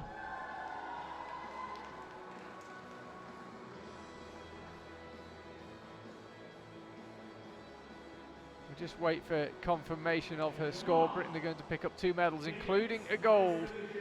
Hannah Baldwin very nearly topped the route, 44 plus. He scored it better than that. It's a top.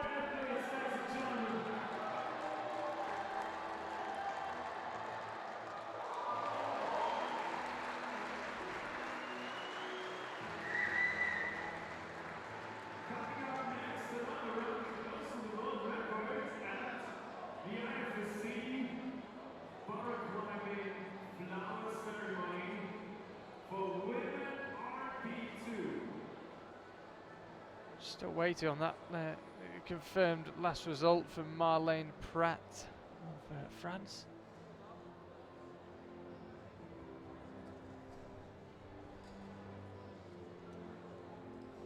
And let's have a look. I've just been told it's come through now. And there you see, she's into second place, as we knew she was, but we just needed confirmation of the exact figures.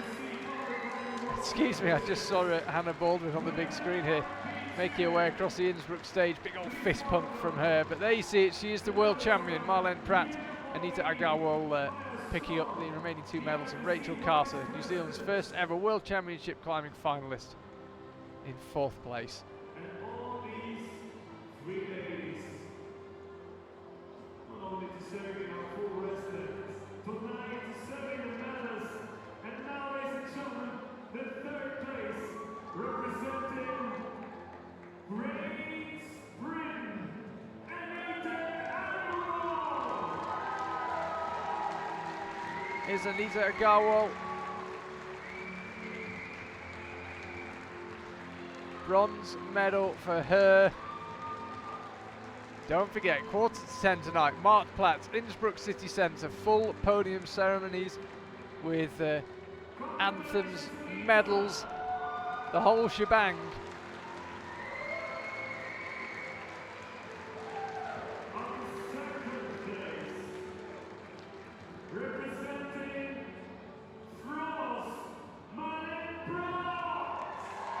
Marlene Pratt now put up a good fight on that final route.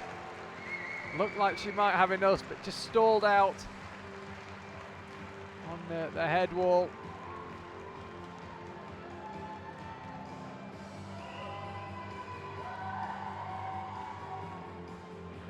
Now we await our gold medalist.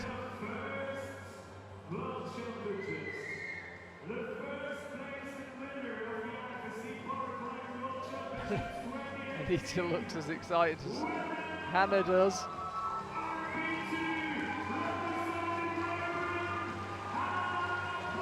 Here comes Hannah Baldwin.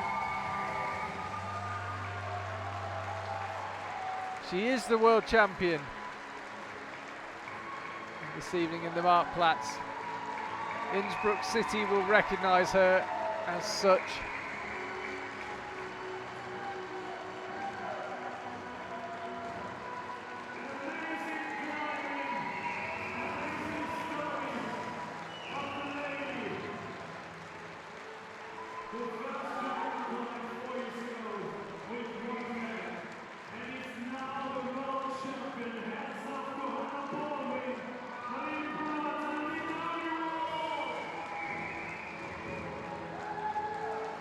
Lovely moment there, 2 Brits and a French climber on the wall. Hannah Baldwin, your world champion, women's RP2. Awarding and medal ceremony. But for this afternoon, it's not time. Not yet, ladies and gentlemen. We will start with the men. So we've had 3 paraclimbing finals, 3 more still to come, and there we see the lineup for our first men's final here in Innsbruck. Florian Singer, Niels Hellsper, Corbinian Frank and Alessio Cornisini. They're going to be climbing the same route that we saw the 3 women's final taking place on.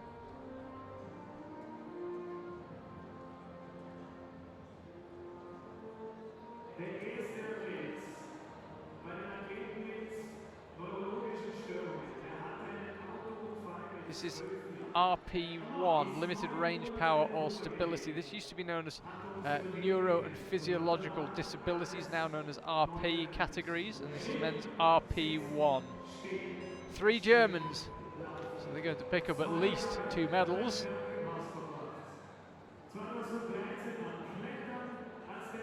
Alessio Cornisini was the highest ranked climber coming out of the qualifiers. No ties to separate on this one, so if there's a tie on score, it will come down to count back to the qualifying round, not to time.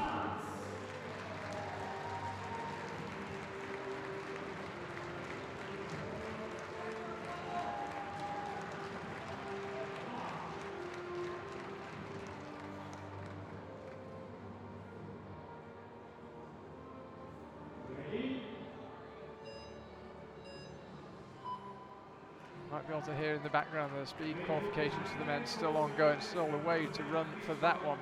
Florian Singer, meanwhile, is underway. This is the start of the men's RP1 final.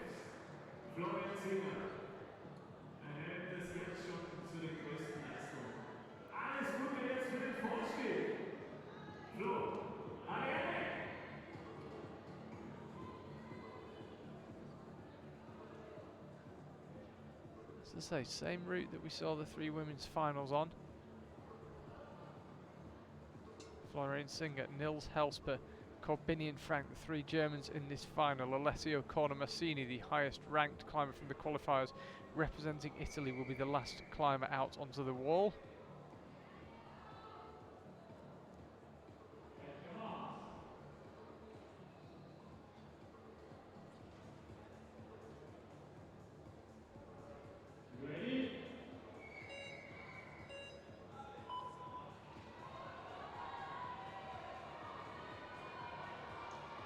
Florian Singer going well so far through this route. As ever, the regulation 6 minutes to climb, of which he's used 1.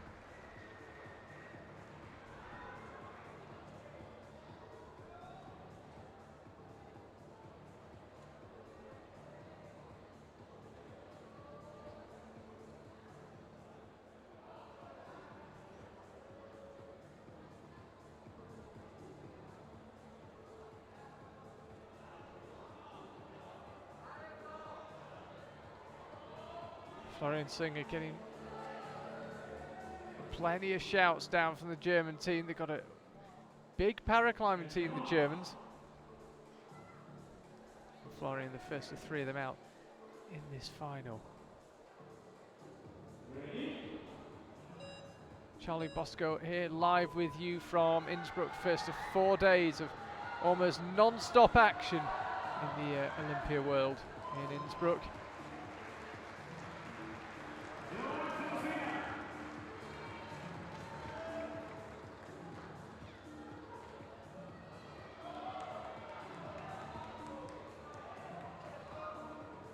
Florian Singer just not really able to use that rest, sadly. We saw some of the climbers earlier on in different categories managing to get a left foot out behind them, and unfortunately we lose him just on the first of the cones there. Looked a bit frustrated with his performance, but albeit temporarily, perhaps he will hold the lead for now. Niels Hellsper, the next climber out.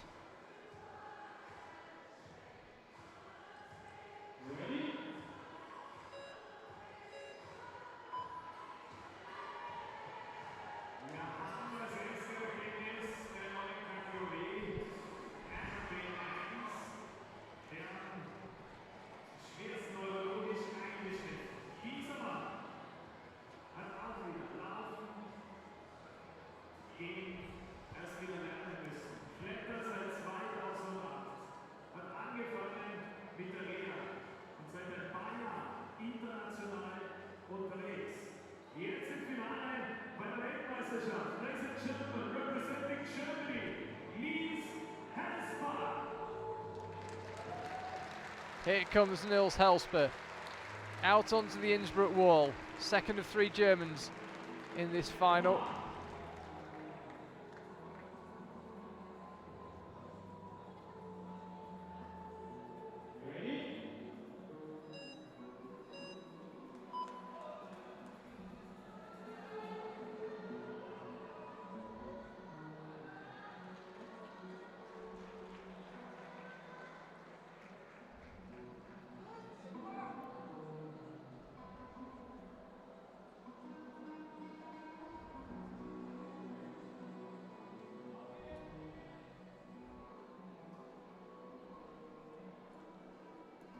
Niels Hellsper just getting ready to go. Just double checking something with one of the belays, I think.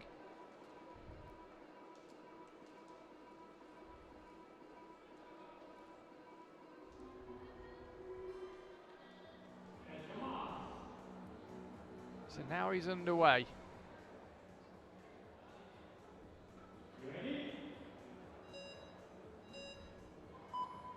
20 the score for Florian Singer. That's Niels Hellsper got. Second in the Paraclimbing Cup earlier this year in 2018. In the middle of July, you might remember us broadcasting that from the southern French Alps. Actually won in Briançon the year before, 2017. Was second as well in Paris in 2016. So the reigning silver medalist from 2016 underway with his 2018 campaign.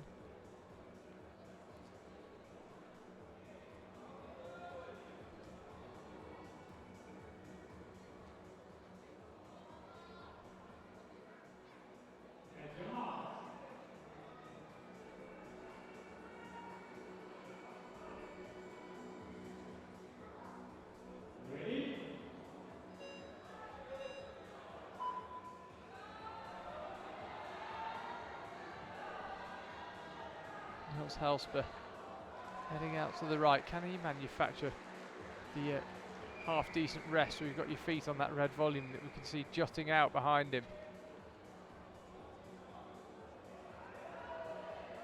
It's a powerful position to hold if you can't get the left leg out behind you.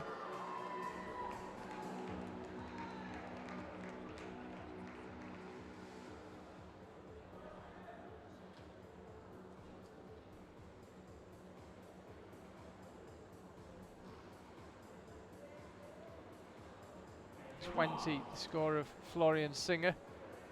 Niels Hellsper now on the very steepest section of the wall here. These cones mean that the angle feels slightly less than it would be if it was just on the panels. So the cones just give you a break from the slightly overhanging nature. You can get stood up horizontally, vertically, excuse me, as Niels Hellsper is.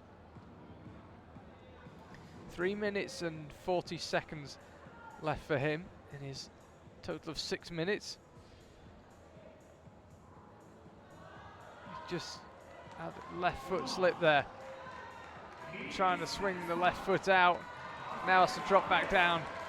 It gets so exhausting once you start having to drop back down and do moves twice. What's he got left? And you lose him just between the two cones, and again looks frustrated with his performance.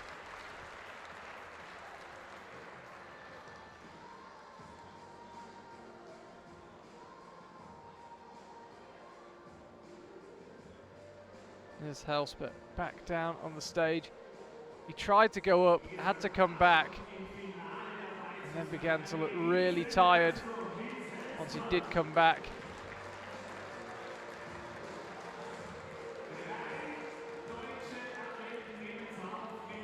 24 for him, moves him up into first place as it stands, so that means he's going to get a medal. So the man that beat him in that Paraclimbing World Cup in Briançon that I mentioned earlier is about to take the stage. Corbinian Frank, his compatriot.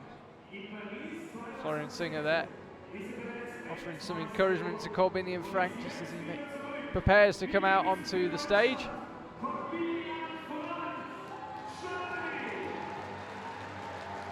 And here he comes, enjoying the moment, and as well you might, the big stage, the World Championships.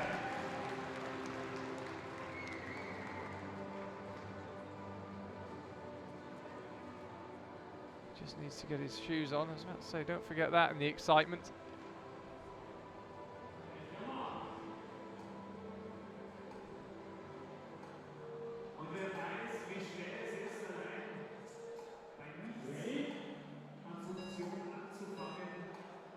Again, you might be able to hear the beeps in the background. Men's speed qualifiers going on. As Corbinian Frank just gets his shoes on.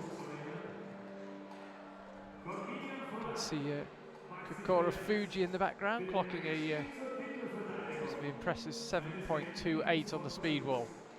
Corbinian Frank now is ready to go.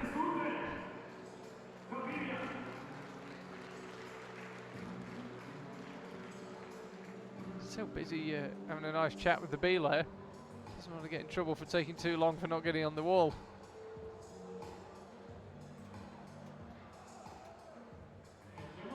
Now he's ready to go. And without further ado, pulls onto the wall. 24, the score that he's hunting back. The 29-year-old from Feilenbach in Germany.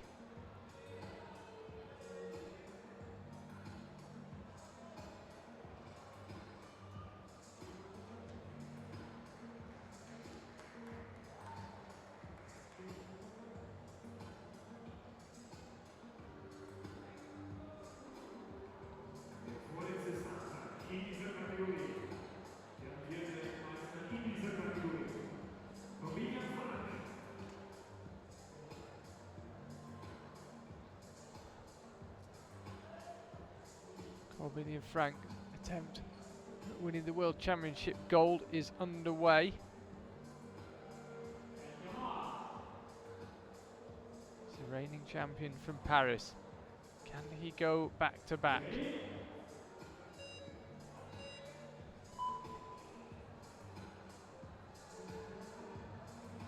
Proved very tricky for both Niels Hellsper and Florian Singer this section.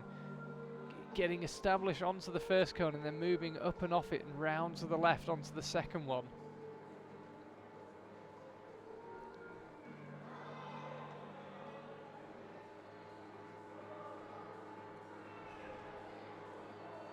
Having to work hard now. This is not an easy move, swinging over to the right.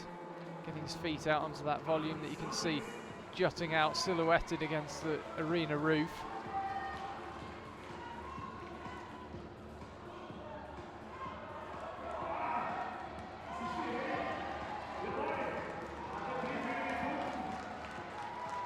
Cheer from the crowd as he gets himself established. I did think we were about to see a wave to the crowd. No. Keeping his mind on the business at hand.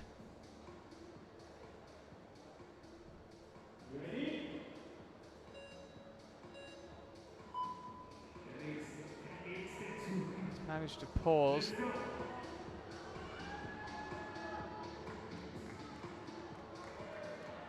The area in which we lost Niels Hellsper.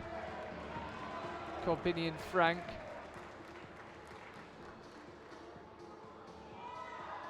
trying to move out to the left. And Niels Hellsper got over this way. He couldn't stay there and he had to back down. It caused him all sorts of problems, and Corbinian Frank's hand cuts loose, but he finds a way to get back on. And he's having fun, playing up to the crowd.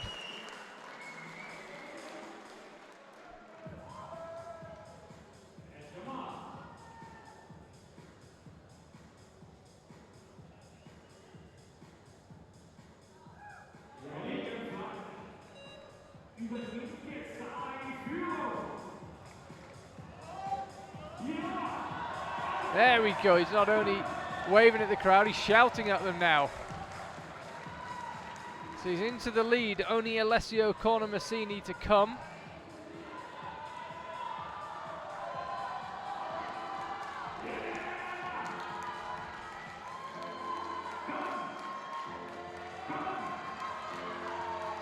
Just managing to keep his feet on, setting a high point. It's getting further and further away from the competition with every move here. Niels Hellsper's not going to win gold. Corbinian Frank might, goes up with the left hand. And he looks like he enjoyed that. Great showmanship from Corbinian Frank. Wave to the crowd, wasn't getting enough, so started yelling at them, and they responded.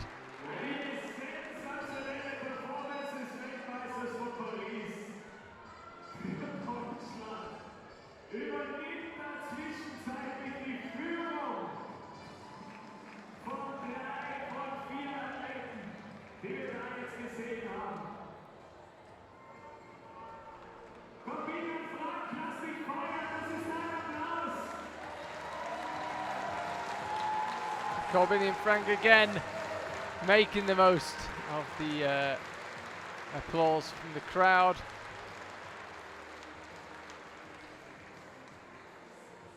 And there we see it, 30 plus for him. Means he is leading the way. Niels Hellsper 24 and 20 for Florian Singer. Alessio Cornisini about to begin his attempt. The win is his if he can surpass that 30 plus. Representing Italy, Alessio Cornisini.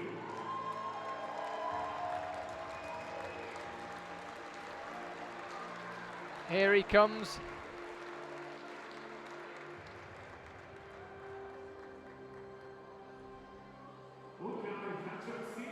Alessio Cornisini. 52 years young, topped both qualifying routes.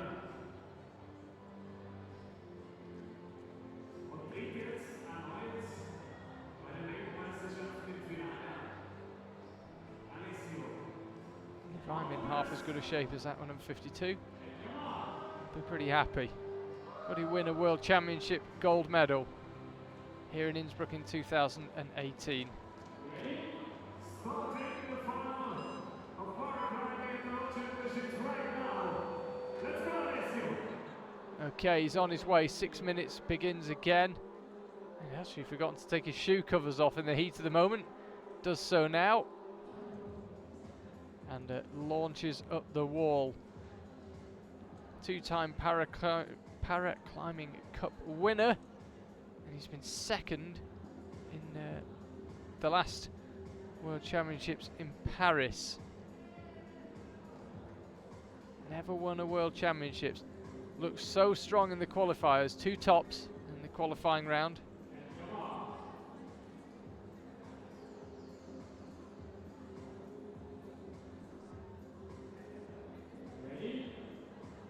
Second to Corbinian Frank in Paris. What can he produce here in Innsbruck? 2 years on.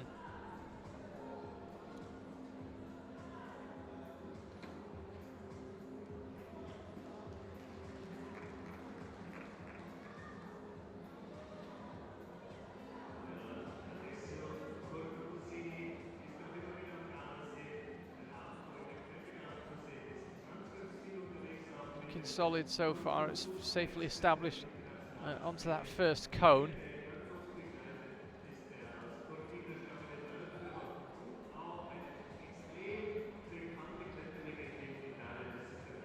Just moved out left, has caused quite a few problems. Niels Hellsper struggled with it. Alessio Cornisini, no problems as yet.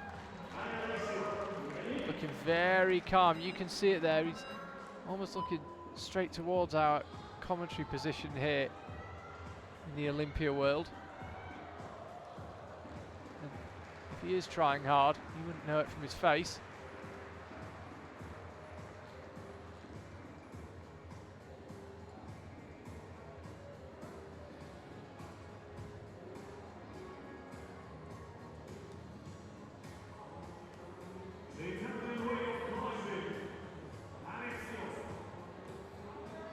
Alessio, 52 years old, as I said, never been a world champion. He's won Paraclimbing Cups, he's been second in World Championships.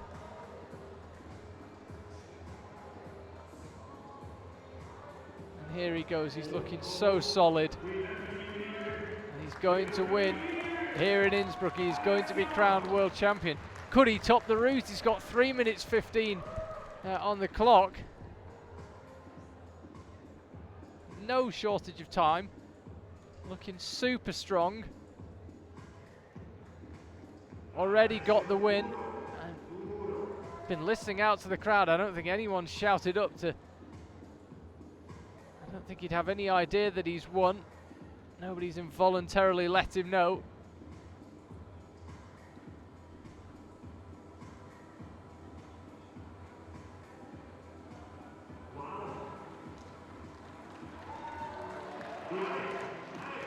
Stabs up with the left hand. Now the effort beginning to show. His elbows out wide. Every bit of muscle in his back showing he gave that route everything he had. And Alessio Cornisini is the world champion. I still don't know if he realises it yet. When he lowers down, his friends and coaches and colleagues will have some good news for him. There it is. I think the belayer might just have had the very enjoyable job of letting him know that he's done it. Who says dreams don't come true? 52 years old, world champion for the first time.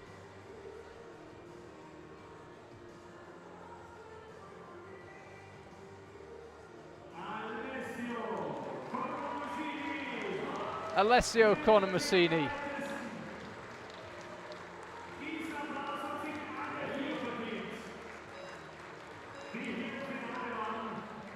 And there you see it, 38 plus. Great job from the route setters, it should be said.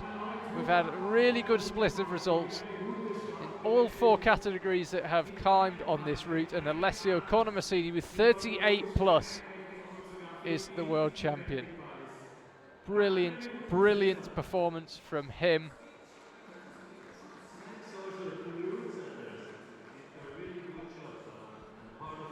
And I've mentioned it a few times already. Don't forget, if you're in Innsbruck, 9:45 tonight in the Marktplatz, we will have full podium ceremonies for all the finals we've seen today, and the speed climbing which we've got later on, and the 4 paraclimbing finals as well. And there's still to come. They will kick off at 6 p.m. and then at 8 we've got the speed climbing finals for you as well.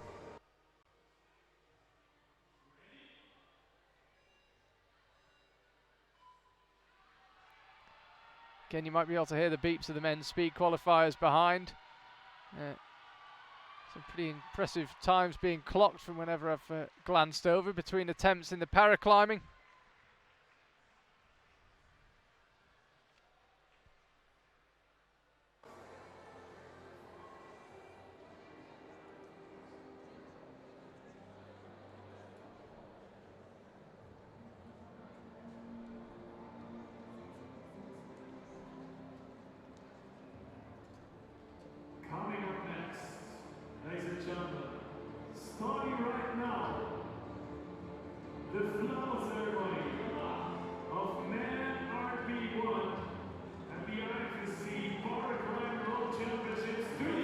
So our top 3 will be presented to the crowd in the flower ceremony like we've had in the 3 finals that have taken place so far.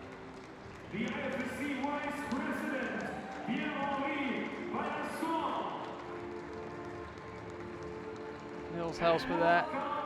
See him make his way across the stage. Then Alessio Cornisini and Corbinian Frank on the left. Corbinian Frank and Alessio Cornisini swap positions. It was Corbinian Frank who took the gold in Paris, and Alessio took the silver. And lovely to see. There's always a wonderful atmosphere around paraclimbing competitions. We had a live stream of the Briançon Paraclimbing Cup for you this year, Edinburgh last year, of course, the 2016 Paris World Championships, and again in 2018 we have the paraclimbers on the IFSC live stream, and it is always wonderful to see them. What an amazing show they put on.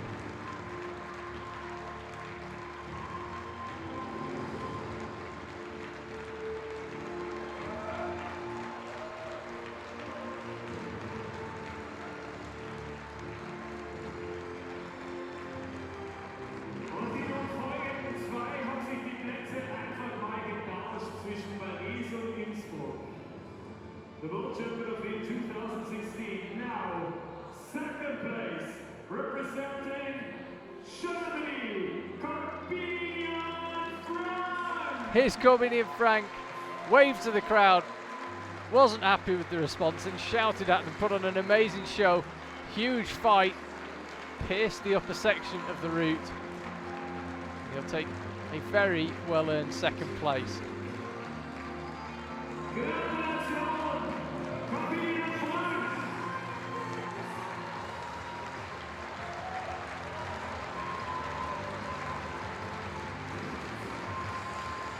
And he wants more from the crowd. Corbinian Frank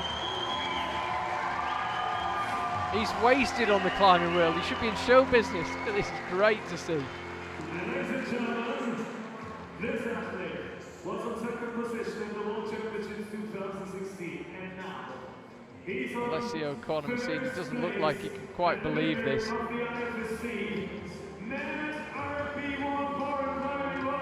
Men's RP1 Paraclimbing World Champion Alessio Cornisini, 52 years old. And putting most of us who are slightly younger than that to shame.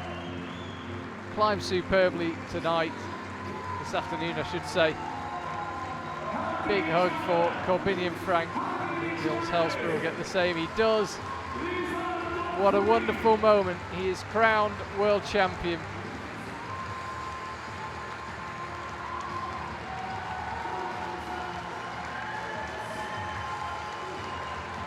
Innsbruck, 9:45 tonight down at the Marktplatz. They'll get their medals. Go down and support them if you're in this part of the world.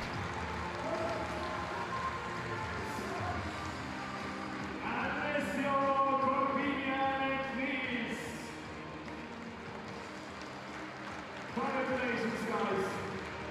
See you tonight at the official awarding ceremony at the Marktplatz. And celebrate this moment. The winners of the RP1 Paraclimbing. So that's the last time we'll see that route on the left-hand side of the wall here in use. Excellent job. Big shout out to the route setters. It's not easy to set for paraclimbers,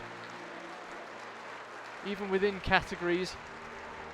There can still be quite big discrepancies between the athletes. It's not at all easy to set for one category, let alone for four. Did a great job. Climbers fall at different stages on the route. Wasn't one move that just stopped everyone. It seemed like everyone had a fair shot, and they got the difficulty level pretty much spot on. I bet they'd have wished they'd made that penultimate hold a tiny bit better. We might have seen a top. But overall, a wonderful job from them to set for four categories, both genders. Brilliant job. What have they got for us now? It is the RP3 final. With tonight's final at 8 p.m. Again, just to remind you, RP refers to limited range, power or stability. And there we see the start list. Our fifth final this afternoon. Alessandro Neri, Gregor Celak, Michael Cleverton and Roman Pagnoux. This has always been a pretty fiercely contested group, men's RP3.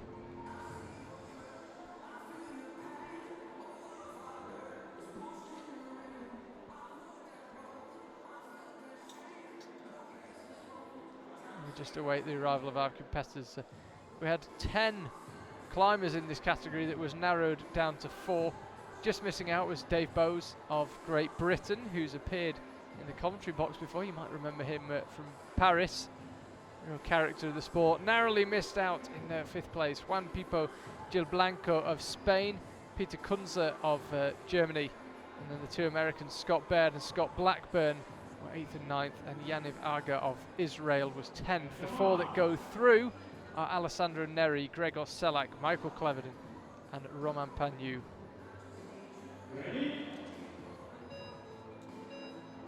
And they'll be climbing over on the right hand side of the wall. You can might be able to make out through the gloom there. But, the route you're climbing on is the one on the right.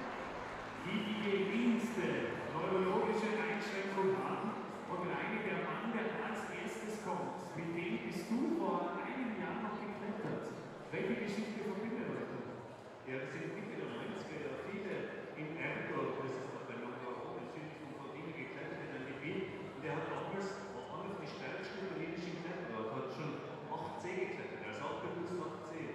Und vor 2-3 Jahren ist er in seinem Heimatgebiet da runtergefallen, Kilometer mit beiden Füßen und hat sich beide Fersen zertrümmert. Und seitdem hat er nur noch Eisen in seinen Fersen. Das heißt, der hat die Füße an der Ferse blockiert. Das ist seine Einschränkung. Und deswegen startet er hier in der Kategorie RP3. Das heißt, wir rufen den Ladies and gentlemen, please welcome one of the best climbers from Italy, Alessio Neri. Now Alessio Neri makes his way out onto the stage.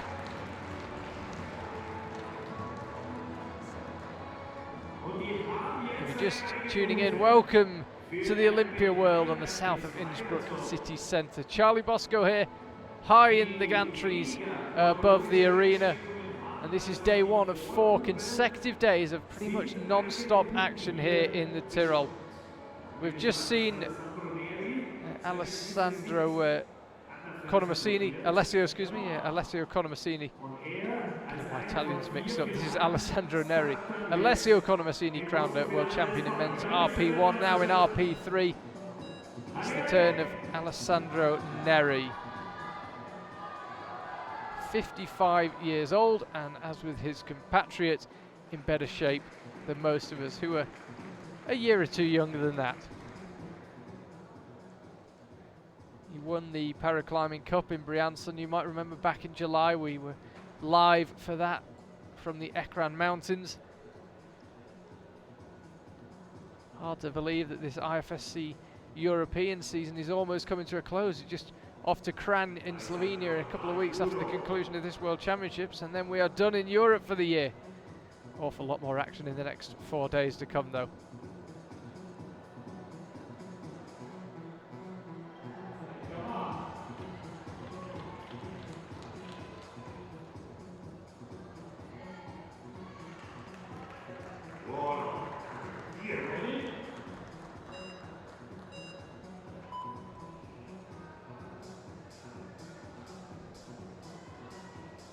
Our first chance to see this route over on the right. This is the only category this afternoon that will compete on it. Not sure what the route setters have got in store, but we've got 4 more categories competing tonight, so I imagine there'll be a bit of crossover between the routes we see this afternoon and the routes we see tonight, if for no other reason, simply because the route setters probably won't have time to do a complete rebuild of the wall, if you like. But this likely the toughest route we're going to see this afternoon. Alessio Neri is working hard on it, just got his load caught behind the rope, needs to free that up.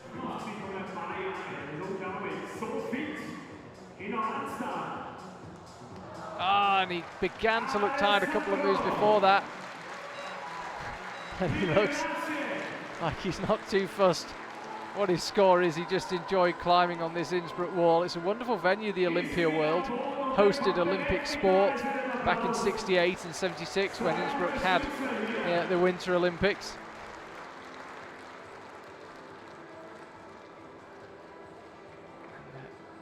Alessio Neri just saying, do you need the carabiners back? And the belay says, yes please. Now he can head off the stage. He looked like he gave that route everything he had. And already Gregor Celak of Slovenia is ready to go. Mike Cleverton of Great Britain and Roman Pagnoux of France still to climb.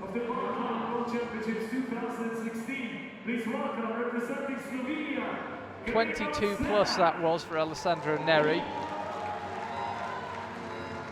And the man he beat in that Paraclimbing Cup in Briançon, Gregor Celak. About to take to the wall.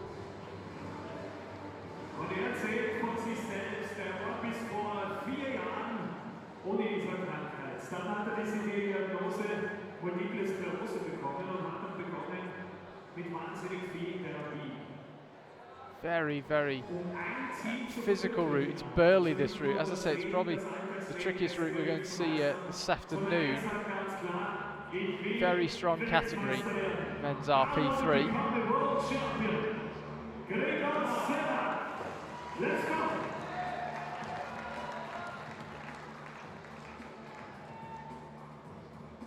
Ready?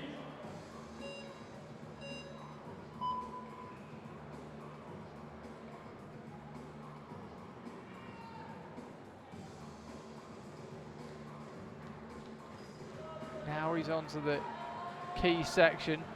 Looking very, very strong. As I say, it was beaten into second place in the most recent Paraclimbing Cup in southern France a couple of months ago.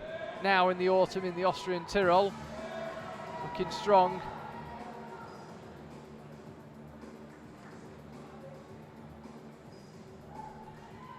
Bit of indecision. It really awkward. The footholds here are actually quite reasonable. They're just not where you want them. Slaps up with the right hand. He's going to go into the lead. Now pulling on to the fourth section of the Innsbruck wall. Lands the left hand, no problem. Another big burly move to get the right hand up to join it. No problem at all. Beginning to fight now. You can just see the arm shaking, and as he slapped up with the right hand, he suddenly looked tired a couple of moves before that, but that's a really strong performance from him.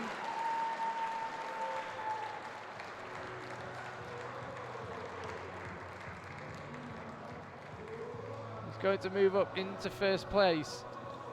Mike Cleverton of Great Britain will be climbing next. Came very close to claiming 2 tops in the qualifiers. Topped Route 1 and then a 42 plus on the other one. Second only to Roman Pagnoux.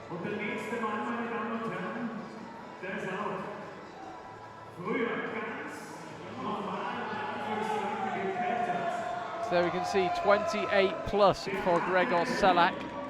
Alessandro Neri is in second place. Mike Cleverton and Roman Pagnoux still to come.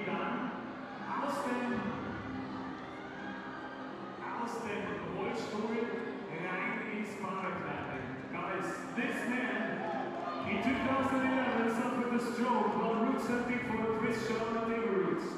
And now, out of the wheelchair to the Paraclimbing World Championships, representing Great Britain, Michael Cleverton. Here he comes. The very vocal British team. We've already seen a couple of gold medals won by their crew tonight. Welcome him onto the stage. Second in the qualifiers.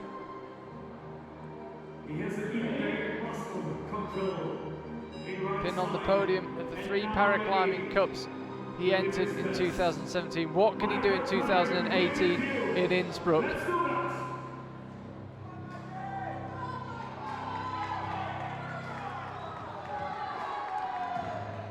If you've just switched on, welcome to Innsbruck, welcome to the Tyrol. Final number 5 of 6 this afternoon in the paraclimbing. Make sure you go back to the start of the broadcast and watch all 4. Been some wonderful action already. And still 2 gold medals out there to be won. This is RP3. It's limited range, power or stability. We've still got the final of men's RP2 to come. So all RP categories on the men going to be decided this afternoon. Got 4 more finals for you tonight as well. At 6 PM we've got women RP3, 6:30 women AL2, men B1 and men B2 at 7 o'clock and 7:30 respectively, and then at 8 o'clock we've got the speed climbing final as well. So a lot more to come from the Olympia world this Thursday. And Mike, a lot of shouts for the team Team GB. Let's go. Successive burly moves here. You can see already he's having to work hard. And now he's coming off that very steepest panel. The angle does ease, but only slightly. This is a big move up with the left hand. A slightly easier one with the right, but still committing. You've got to land it correctly. There we go. He's got it. Goes up with the left and almost hung on to it. Frustrated with himself. The feet popped off. And he couldn't quite hang on to the move. That'll be a tie on score with Gregor Celak, and then count back to the qualifiers will move him ahead of the Slovenian. We'll see how the judges saw it. That was certainly my take on it.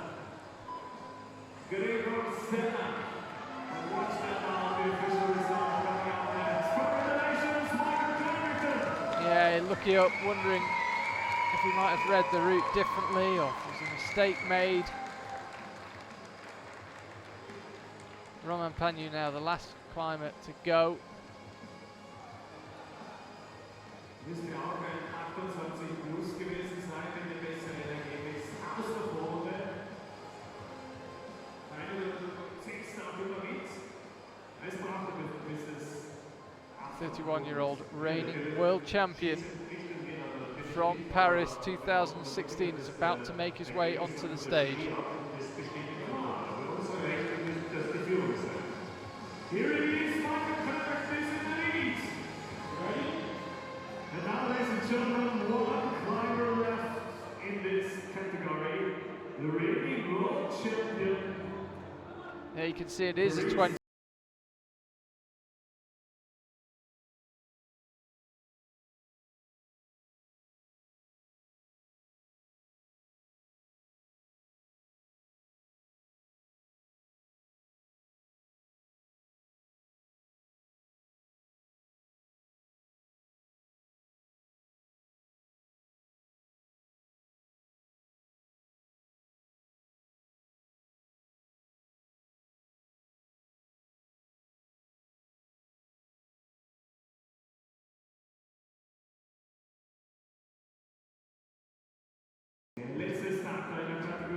So he's hunting down 28 plus.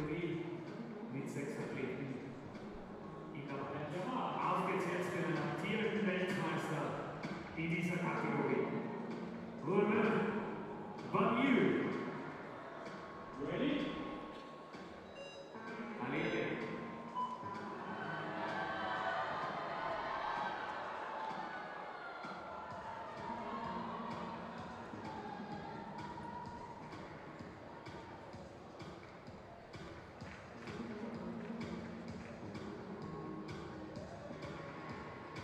To a very solid looking start here.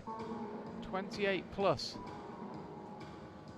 He's got to negotiate this pumpy and incredibly steep section, and then he's got to get up to those two red volumes that we just caught a glimpse of. Now, if he can make a move off them, then he'll win the competition. Even if he can only equal the 28 plus, it'll mean he wins on count back.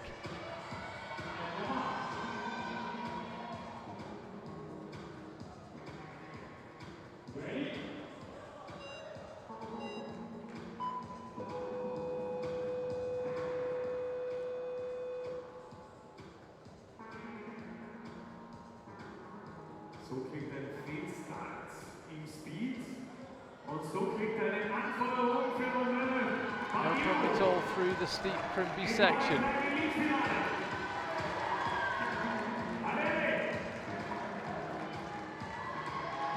Things looking tense here. He slaps it with the left hand, now with the right. Now if he can hang on to this next hole, which he can, he will be crowned world champion. He's done it. Roman Pagnoux has surpassed Gregor Celak, Mike Cleverton, and he is just basically climbing a victory lap now. He may not know it, but he's going to retain his title for Paris in 2016. Route setters would love to see him have a go at the top section of this route. 3:50 still on the clock. He's absolutely flown up here. Goes up with the right hand, can't quite find a way, but he has found a way to claim the gold medal.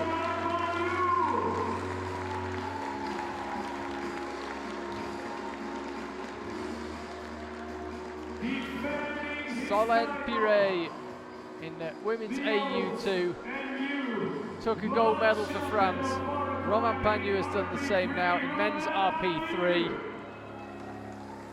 He looks tired, as well he might. It's a hard looking route that. Nobody else could get beyond 28 plus. She's a little over halfway up the route. Very tough setting. There is Solenne.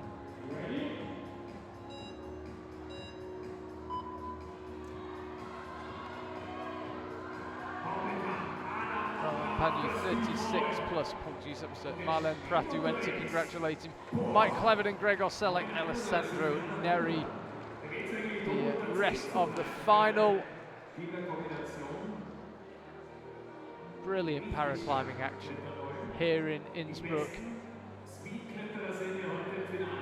Men's speed qualifiers going on the other side of the venue. It is all action here.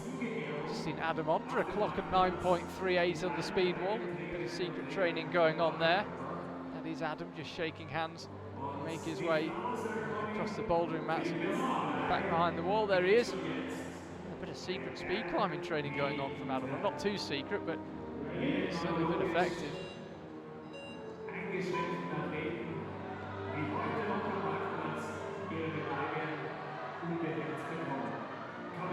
7.07 for Jan Hoyer. I'm just watching that as we await the flower ceremony for the men's RP3 final.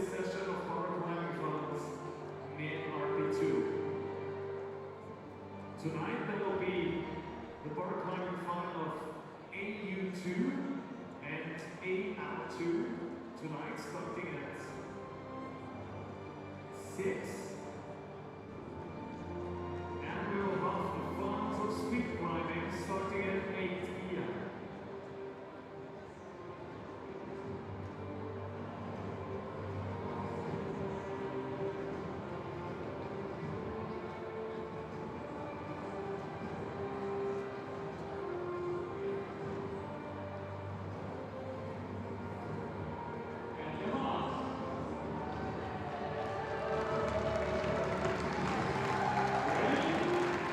Now our three podiumists make their way out. Welcome the athletes for the flower ceremony. Men RP3 at the IFSC Paraclimbing World Championships. Just double checking their choreography with the Austrians. They like things done properly in this part of the world. Presenting the flowers. Doesn't pay to break the rules in the Tyrol. The IFSC Vice President. On third place, representing Slovenia, Gregor Celak. Gregor Celak go and stand on the podium. 28 plus for him. Third place in a strong field of 10 men. Congratulations, Gregor.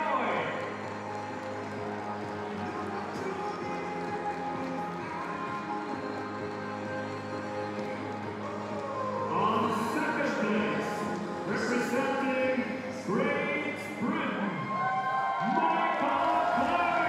Mike Cleverton now on to second place on the podium. Gave it everything he had, matched the score of Gregor, but count back to a very strong qualifying round, moves him up to second.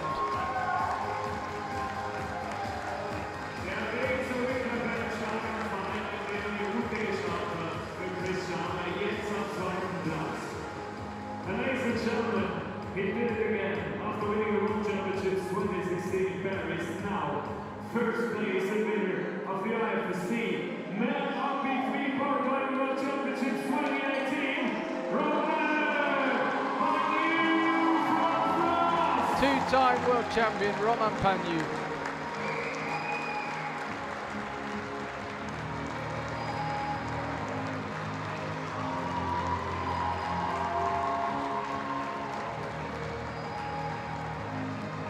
Great scenes here, lovely sportsmanship. The three climbers just encouraged to all share the top step of the podium.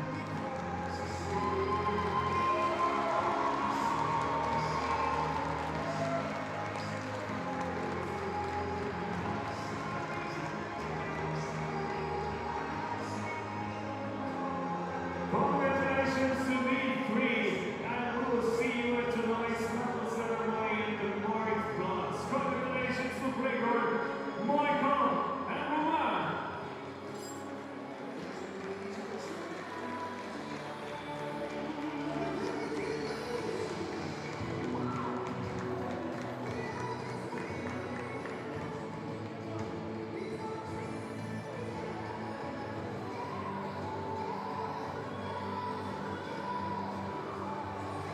And we're waiting for the last competition, the last category of this afternoon's paraclimbing finals.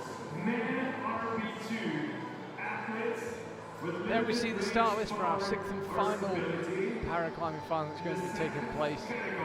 Behnam Khalaji of Iran will be climbing last. Looked so impressive in the qualifiers 2 nights ago on the Tuesday evening after the women's bouldering qualifiers.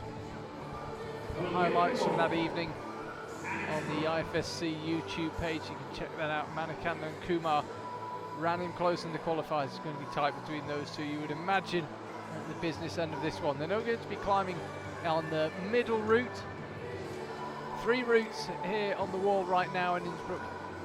First 4 finals took place on the route to the left. Men's RP3 just took place on the route to the right. Now we're in the middle.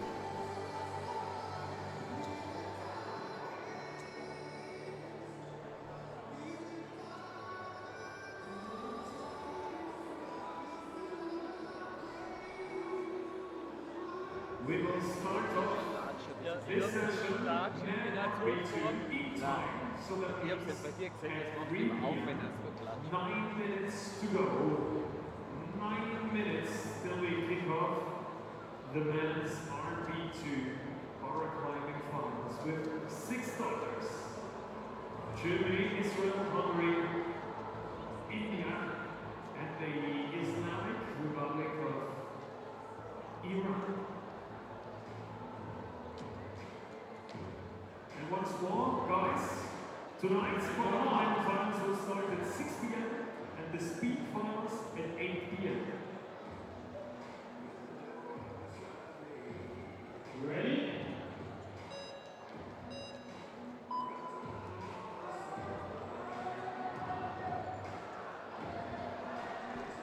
Just to let you know, we've got a slight pause before the men's RP2 final. That was me getting revved up for it. It's going to get underway at 3 p.m. So by my watch, that's about 8 minutes away. So I'll speak to you then.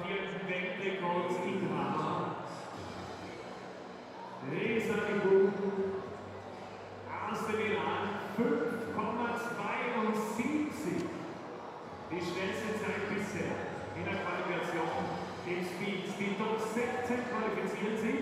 Ihr seht es natürlich auch auf dem Big Screen. Da seht ihr schon die Paarungen fürs Finale. Da tritt der erste gegen den 16. an, der zweite gegen den 15. Und deshalb ist das da so aufgeschlüsselt. Die Top 16 heute im Finale. Der Weltrekordinhaber momentan in Führung. Ready?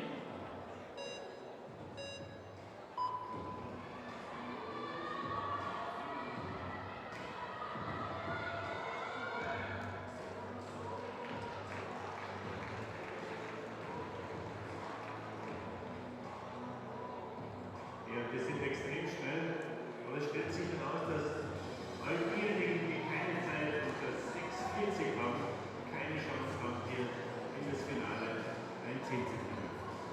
6:40 derzeit die magische Grenze.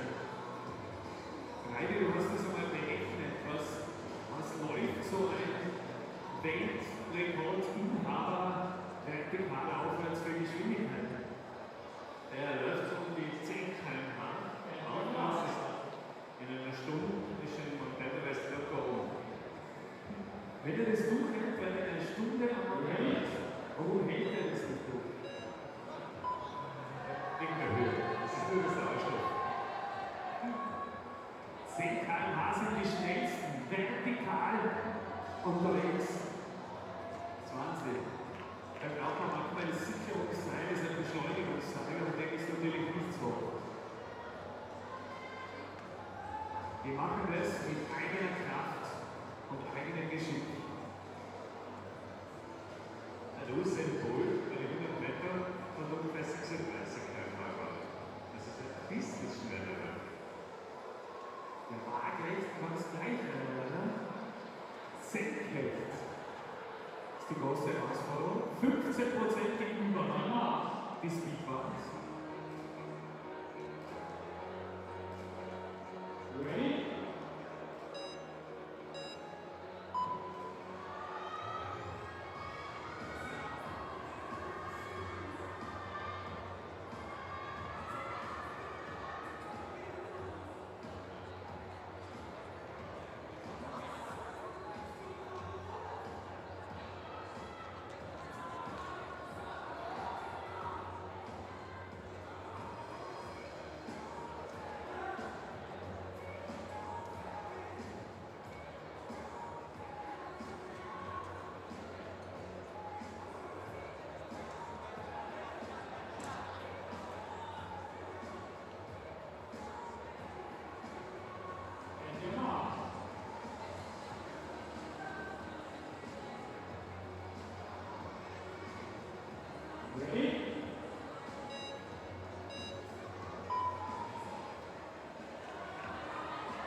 will start the last category of Paraclimbing final for this session.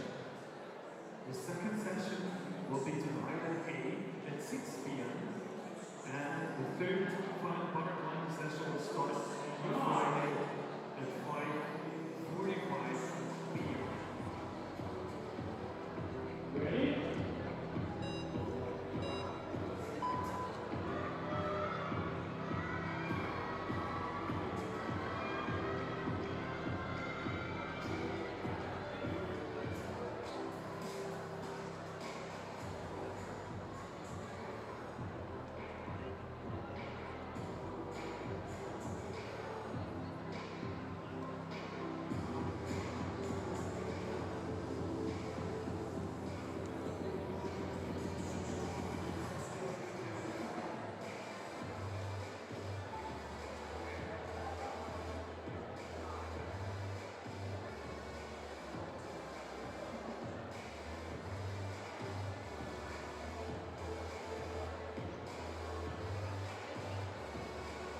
Der erste Starter, den wir jetzt in Kürze hier hatten, bei den neurologisch eingeschränkten Athleten, der hatte einen Autounfall im Herbst 2016. Ist 10 Tage lang im Koma gewesen, 1 Jahr gehen um wieder sitzen, stehen und laufen zu lernen. Und nach 13 Monaten nach diesem Autounfall hat er wieder seinen ersten Klimmzug gezogen. 1 Jahr hat es dann noch gebraucht, da war er mit dem Klettern zurück. Und den ersten internationalen Wettkampf im Paraclimbing hat er dann 2017 bewältigt. Vorher, vor seinem Unfall, ist er schon 9a und 8b plus geklettert, also 9a Routen und 8b Bouldering. Was so ein Athlet nach so einem Autounfall zu erbieten hat, in dem Fall war ein Nervenabriss, eine sogenannte Tetraplegie. Und er wird wieder als der erste Starter für Deutschland in dieses Finale starten.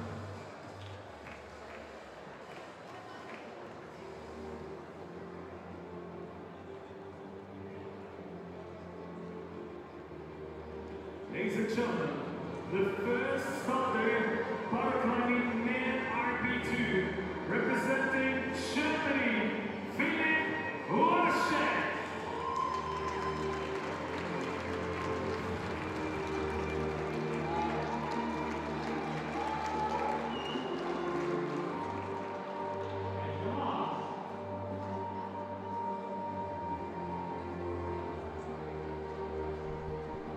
So here we are underway, about a 9-minute break since I last spoke to you. Welcome to Innsbruck. Charlie Bosco here.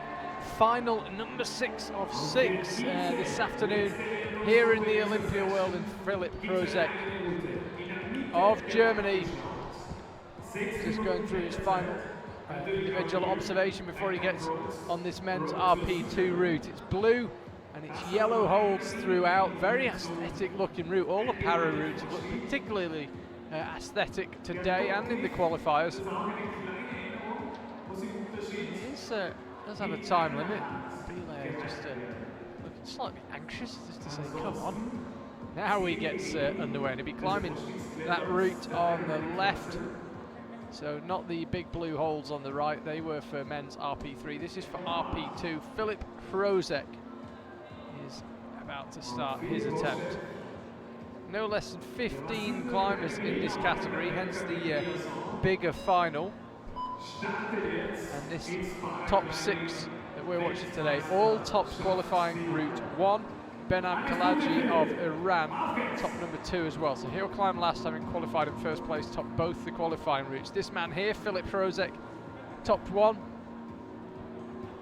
And although he was 10th on the other route, that top was enough to see him through.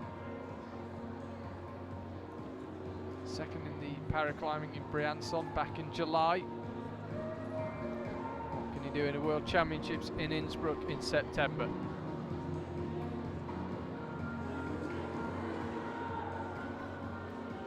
There you can see what I mean about an aesthetic route. It just makes you want to jump on the wall. And as with all the routes, it'll begin to curve out to the right and then just come back to the left towards the top. We didn't see a top on either of the first two routes, couldn't get much closer than we got on the one on the left. And the one on the right, really tough route. Roman Pagnoux got half a dozen or so moves from the top.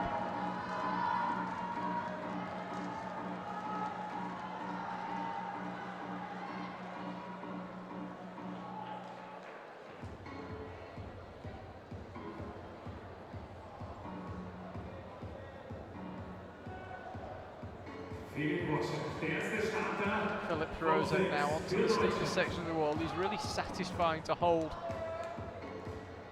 They look like the end of chain links to me. Call them the chain holds. It's my show and I call them what I want.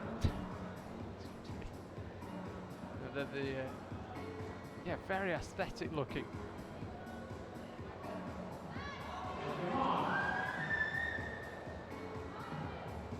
Just having to shake out. It's getting quite steep.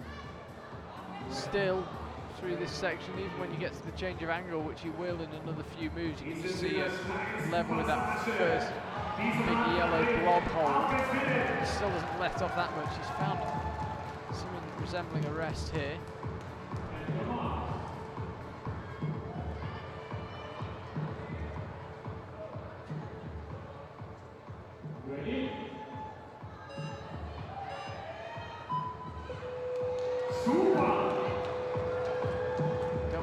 Beep in the background now. That's a false start in the men's speed qualifiers that are going on. Hannes Puman and Daniel Boldyrev over on the other side of the stage. For now, though, it's all about Philip Lzach of Germany, who made his way onto that fourth panel. Those two big yellow blobs, but just couldn't find a way off them. And Nimrod Lzach of Israel will climb next. Hashtag IFSCWCH if you want to get in touch.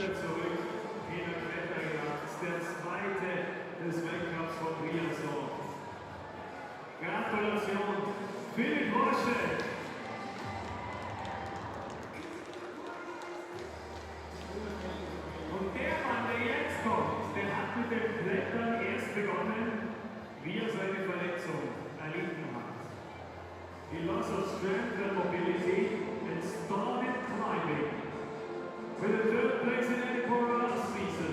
Big hopes all round Philip Lzach. Finished his attempt. Please welcome from Israel, Nimrod Lzach.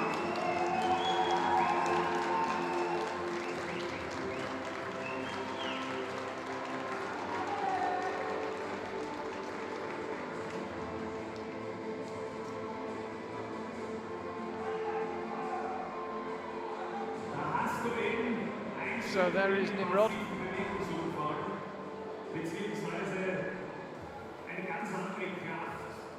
Increasingly strong climbing nation, Israel. Meureen Porat, his compatriot, is going to climb as well in this final of RP2.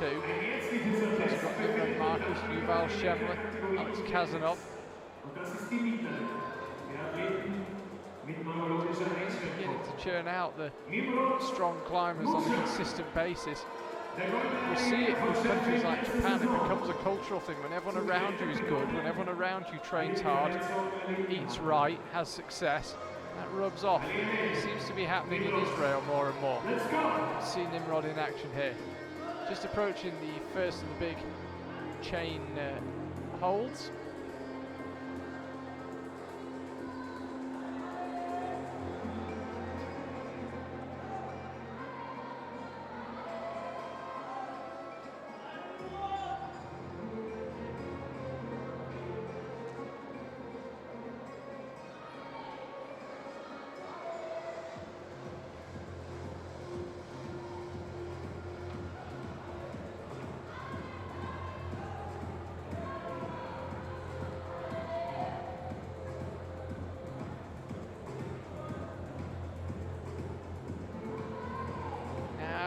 To the second and now the third of the chain holds.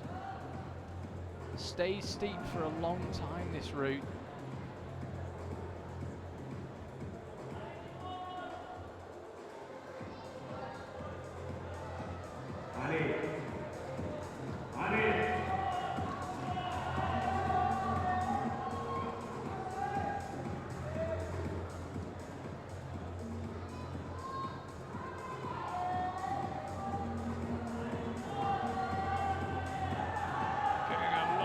encouragement. Nimrod just begun to stall out on the route, needs to find his momentum again. There's a decent volcano hold up and left on that left-hand yellow triangular volume.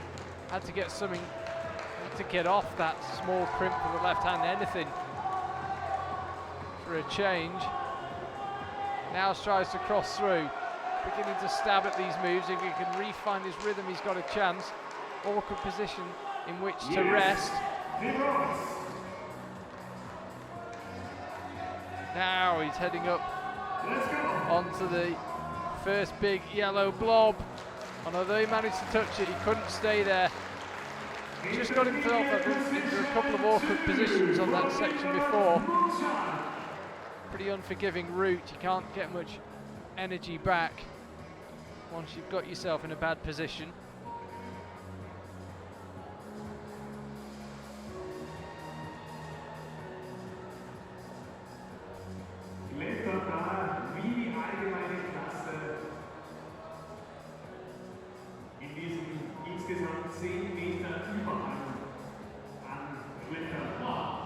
Andras Sato of Hungary.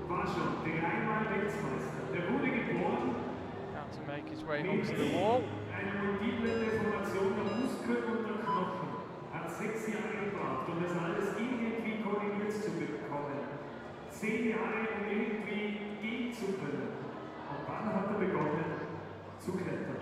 I can't stop moving. That's what he told us. Ladies and gentlemen, representing Hungary, please welcome Andras Sato. Here comes Andras, third of 6 climbers taking part today.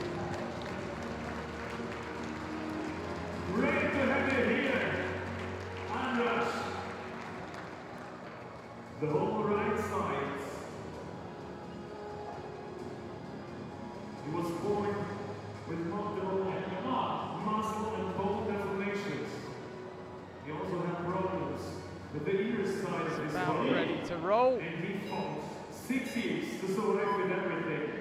And under 10 years to So be able to 27 for Philip Rozek, Nimrod Lzach 25 plus. So clearly that section around the big yellow hole's proving critical. The category RB2, Andras Sato.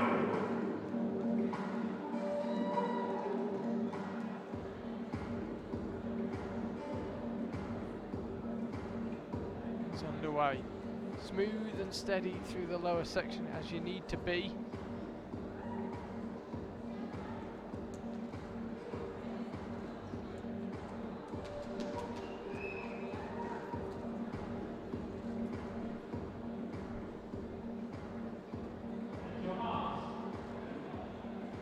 Up through these blue holes and he's onto that first chain volume. There's a couple more moves, 2 more, and then that really awkward section where Nimrod just seemed to get slightly tied up. Again, apologies, you can hear that beep in the background. That was Jakob Schubert false starting on the men's speed qualifiers.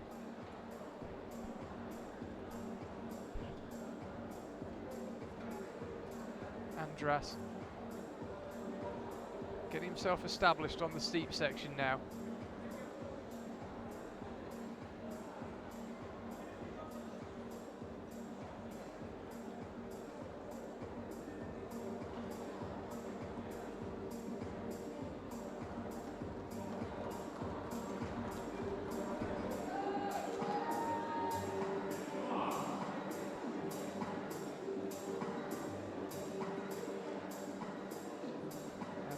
Key section. You just got to climb efficiently. You've got to figure the sequence out. Up with the right, cross through the left. Or up with the left and cross through with the right. Let's see. Goes up with the left.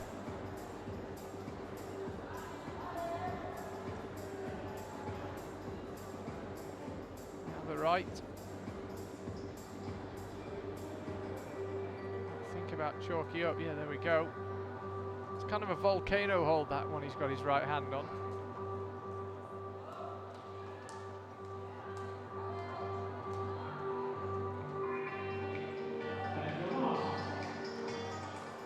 going again.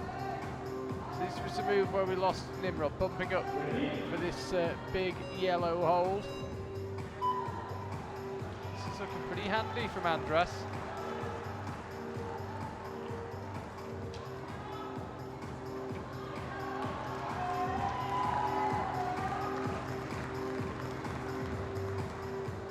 Very strong here. Having to work pretty hard, but setting a new high point now. And falling just as he was getting his feet established onto that fourth panel of the wall. Looked like he was having fun from the second he came out onto the stage, and continues to do so as he lowers off. Second Israeli climber of this final of 6. Niv Porat climbing next.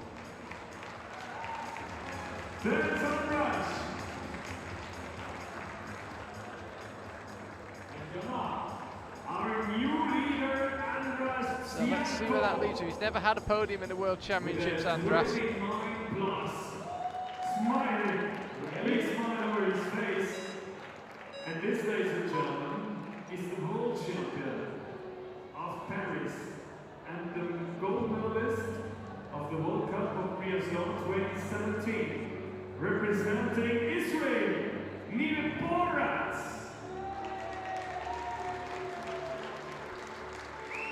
Here comes Niv Porat of Israel. As I mentioned, second climber from Israel in this final. Topped one route and was third on the other one in the qualifiers.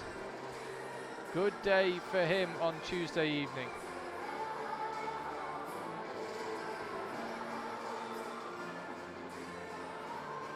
Shakes out the defending champion from Paris in 2016. Looking to retain his title.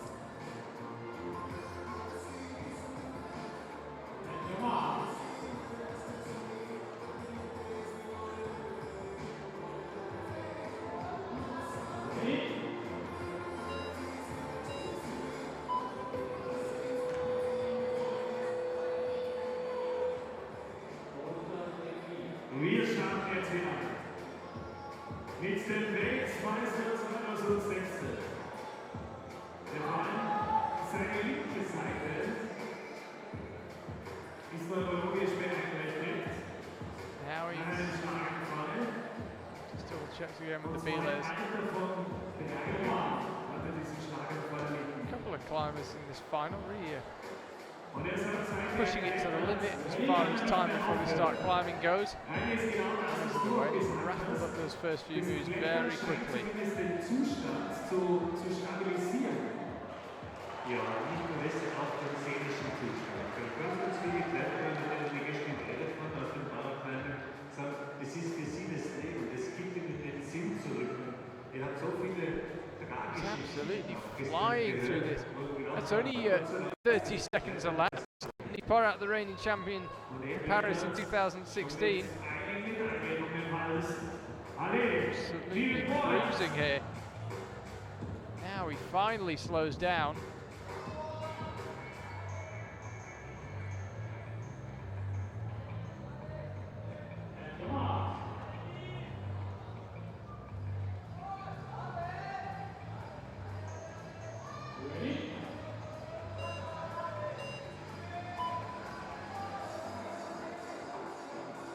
Go up with the left hand, then cross through to the volcano with the right.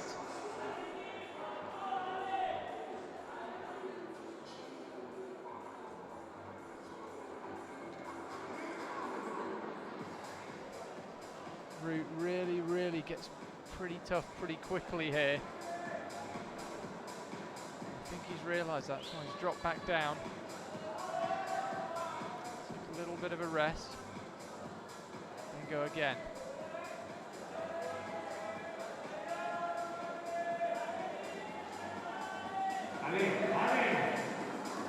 Let's go! Let's go! Slapping up with the yellow volumes. Can he get himself established on this top section? Beginning to look pumped, but fighting hard, climbing cleverly, shaking out when the option is there, taking the lead. Niv Porat Can he get onto the head wall here in Innsbruck? He'll now move out left to the first of those two yellow holds. Then there's a big move up and right from there. And then it's crimpy and technical and compression-y from there on out.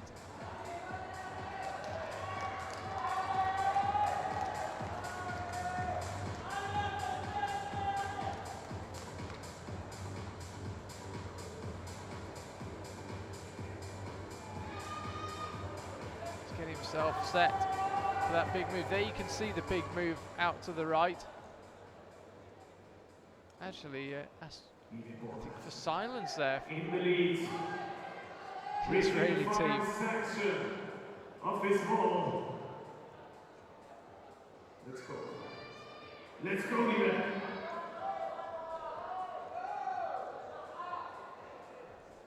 The world champion 2016.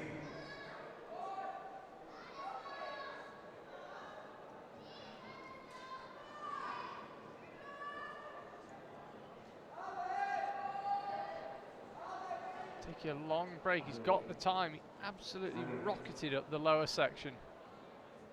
And that's why he's got time now. The problem is, has he got energy?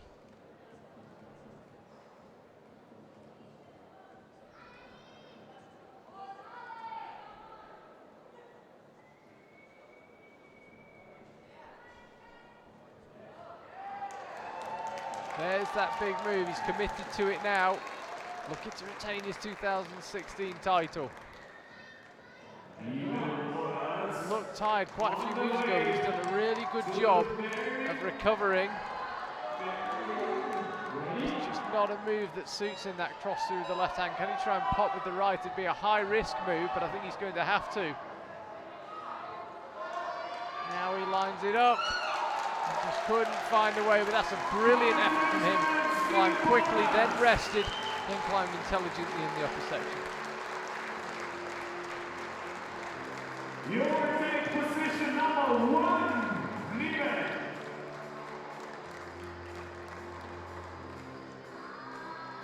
And there are only 2 starters left, so reaching the podium with that climbing performance, Niels Hellsper. 2 starters left. That's a brilliant attempt from Niels Hellsper. Talk about intelligent, efficient climbing. Manikandan Kumar.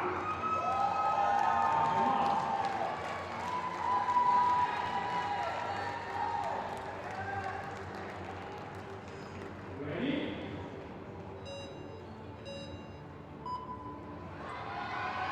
So, Manikandan Kumar narrowly beaten into second place in the qualifiers.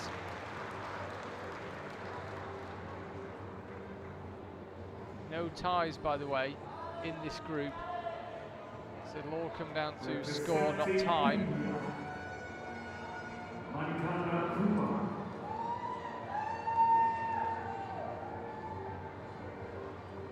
The second last climber of RB2. The finals of Paraclimbing in the World Championships. Let's get it started.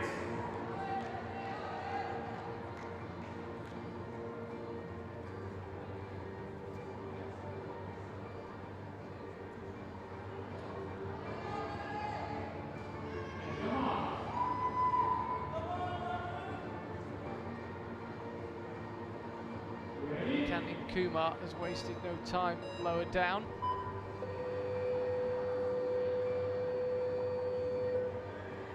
Good performance in the qualifiers a couple of days ago. As I mentioned, second place there, the 32-year-old from Delhi. Previous Paraclimbing Cup winner. What can he do here?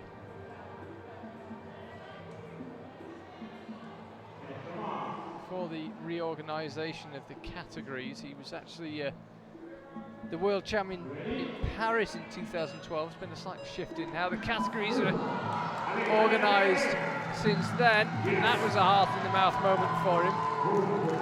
Needs to recover his composure. Really missed that big move. Just had enough strength in the left hand to hang on.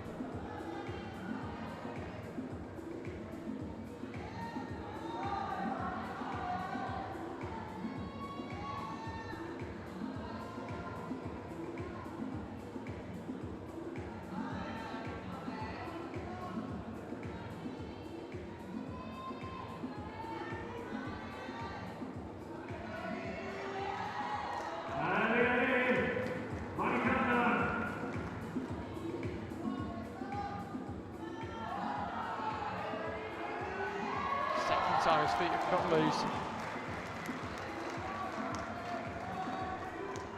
Done a good job, but how much will that mistake earlier on have cost him? Certainly would have lost a few heartbeats.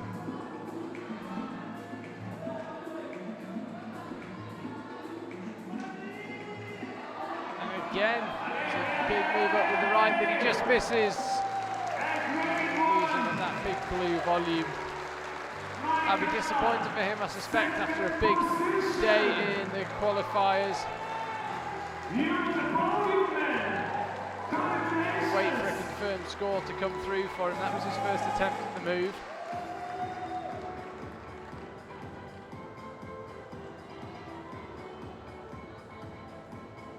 So Niels Porat now is assured of a silver medal at least. That was enough for Manikandan Kumar to get a 30 plus in second place. Again, he's guaranteed a medal. It's either going to be silver or it might be bronze. Behnam Khalaji of Iran. He's the last starter of the RP2 final. Climbing next. Representing the Islamic Republic of Iran, Behnam Khalaji. Here he comes. Looks super strong in the qualifiers. The only man to top both routes. What can he do in the final?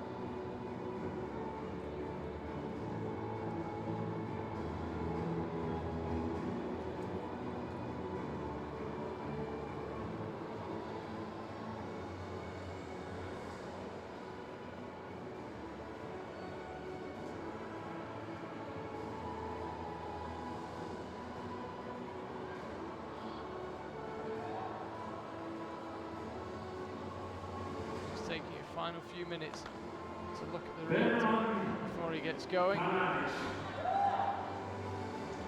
Let's start with the final competitor, the last athlete at RP2, and bring out this afternoon's last decision at the Paraclimbing World Championships. Here we go, here we go. Ready?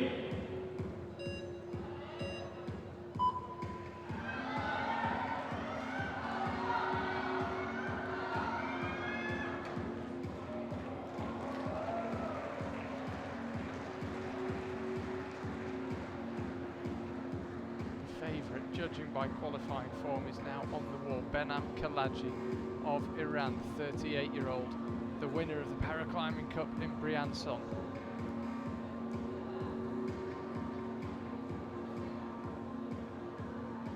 See, he's having to work hard.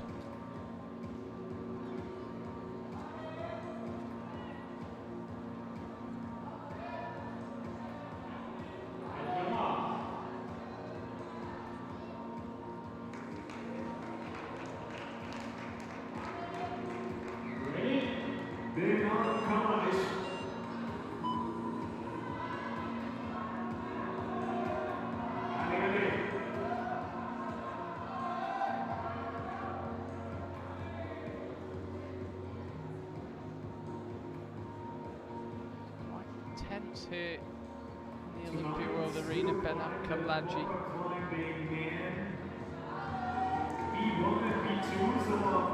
Previously competed in RP3s, now in RP2.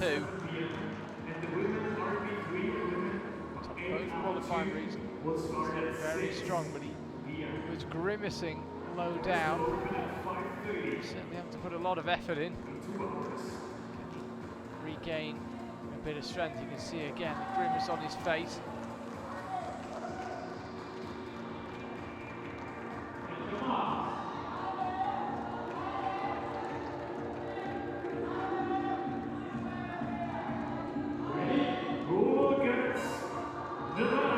Now he's found his rhythm a little bit more through this section.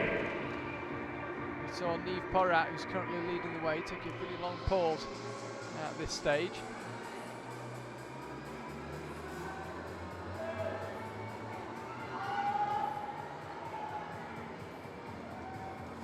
This is a big move out left.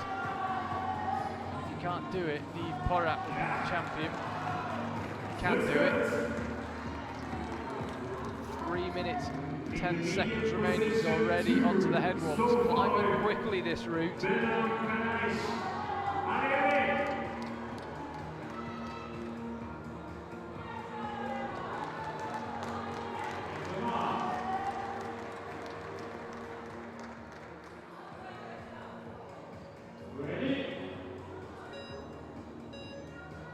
Really nearing that high point.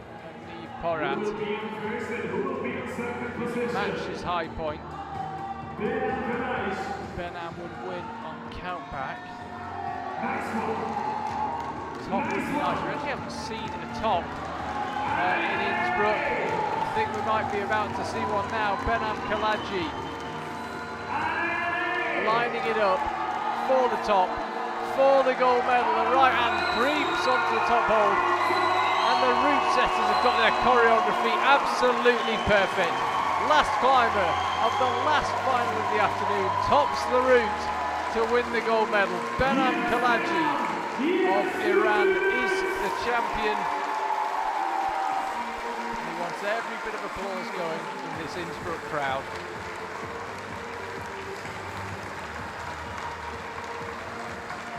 And he thoroughly deserves it. Didn't always go that smoothly lower down on the route, but when it mattered, climbed excellently. Gold medal for Iran.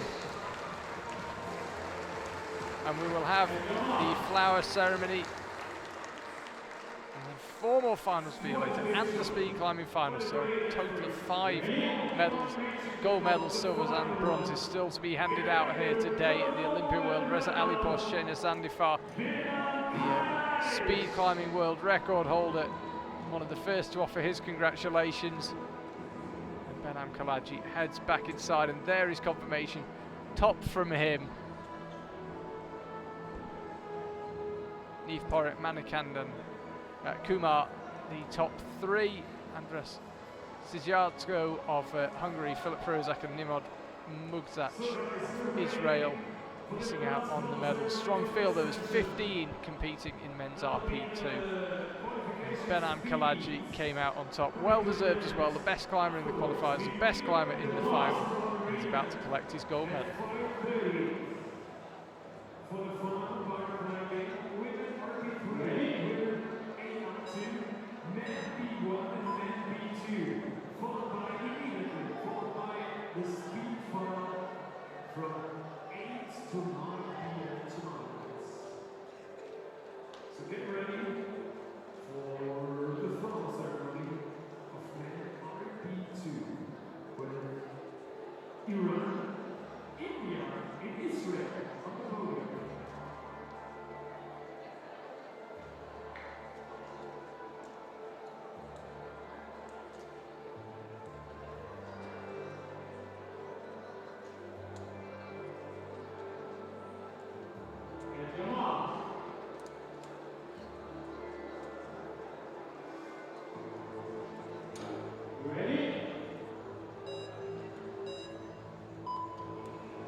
Top 3 making their way across to the podium. 9:45 tonight. Mark Platz in Innsbruck for a full medal ceremony. Flower ceremony first here though.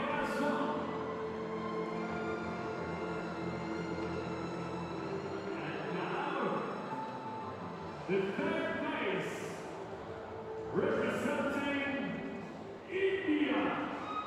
In 3rd place, here he comes, Manikandan Kumar of India. First World Championship medal for them in 2018. Beaming smile, and so he should.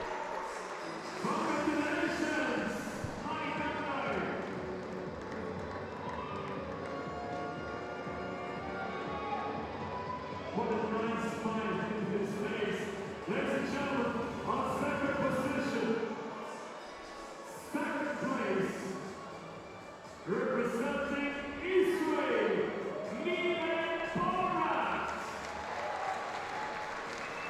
Porat of Israel couldn't quite retain his title of 2016. He had to settle for silver. It was a close run thing though. As it was, had he topped the route, it still wouldn't have been enough because a count back to the previous round might provide some solace for the competition. A big decider in the qualifiers. Because Behnam Khalaji only needed to top, say only, and he delivered.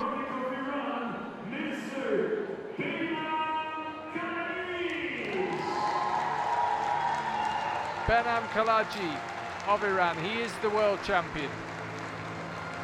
Will they win more medals as this World Championships goes on? Will Reza Ali Porsche and Zandifar, who we've already seen congratulating his compatriot a couple of minutes ago, be standing on that podium this evening?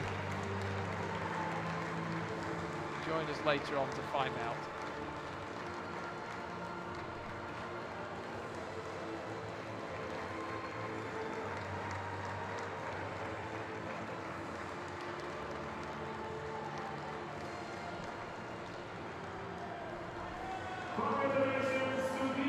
And so concludes a wonderful afternoon of paraclimbing. Huge congratulations to all the medalists. They will have another lifetime memory created tonight in the Marktplatz of Innsbruck. We've got lots more paraclimbing coming up for you today. I will see you at 6 p.m. with 4 more finals, and then at 8 p.m.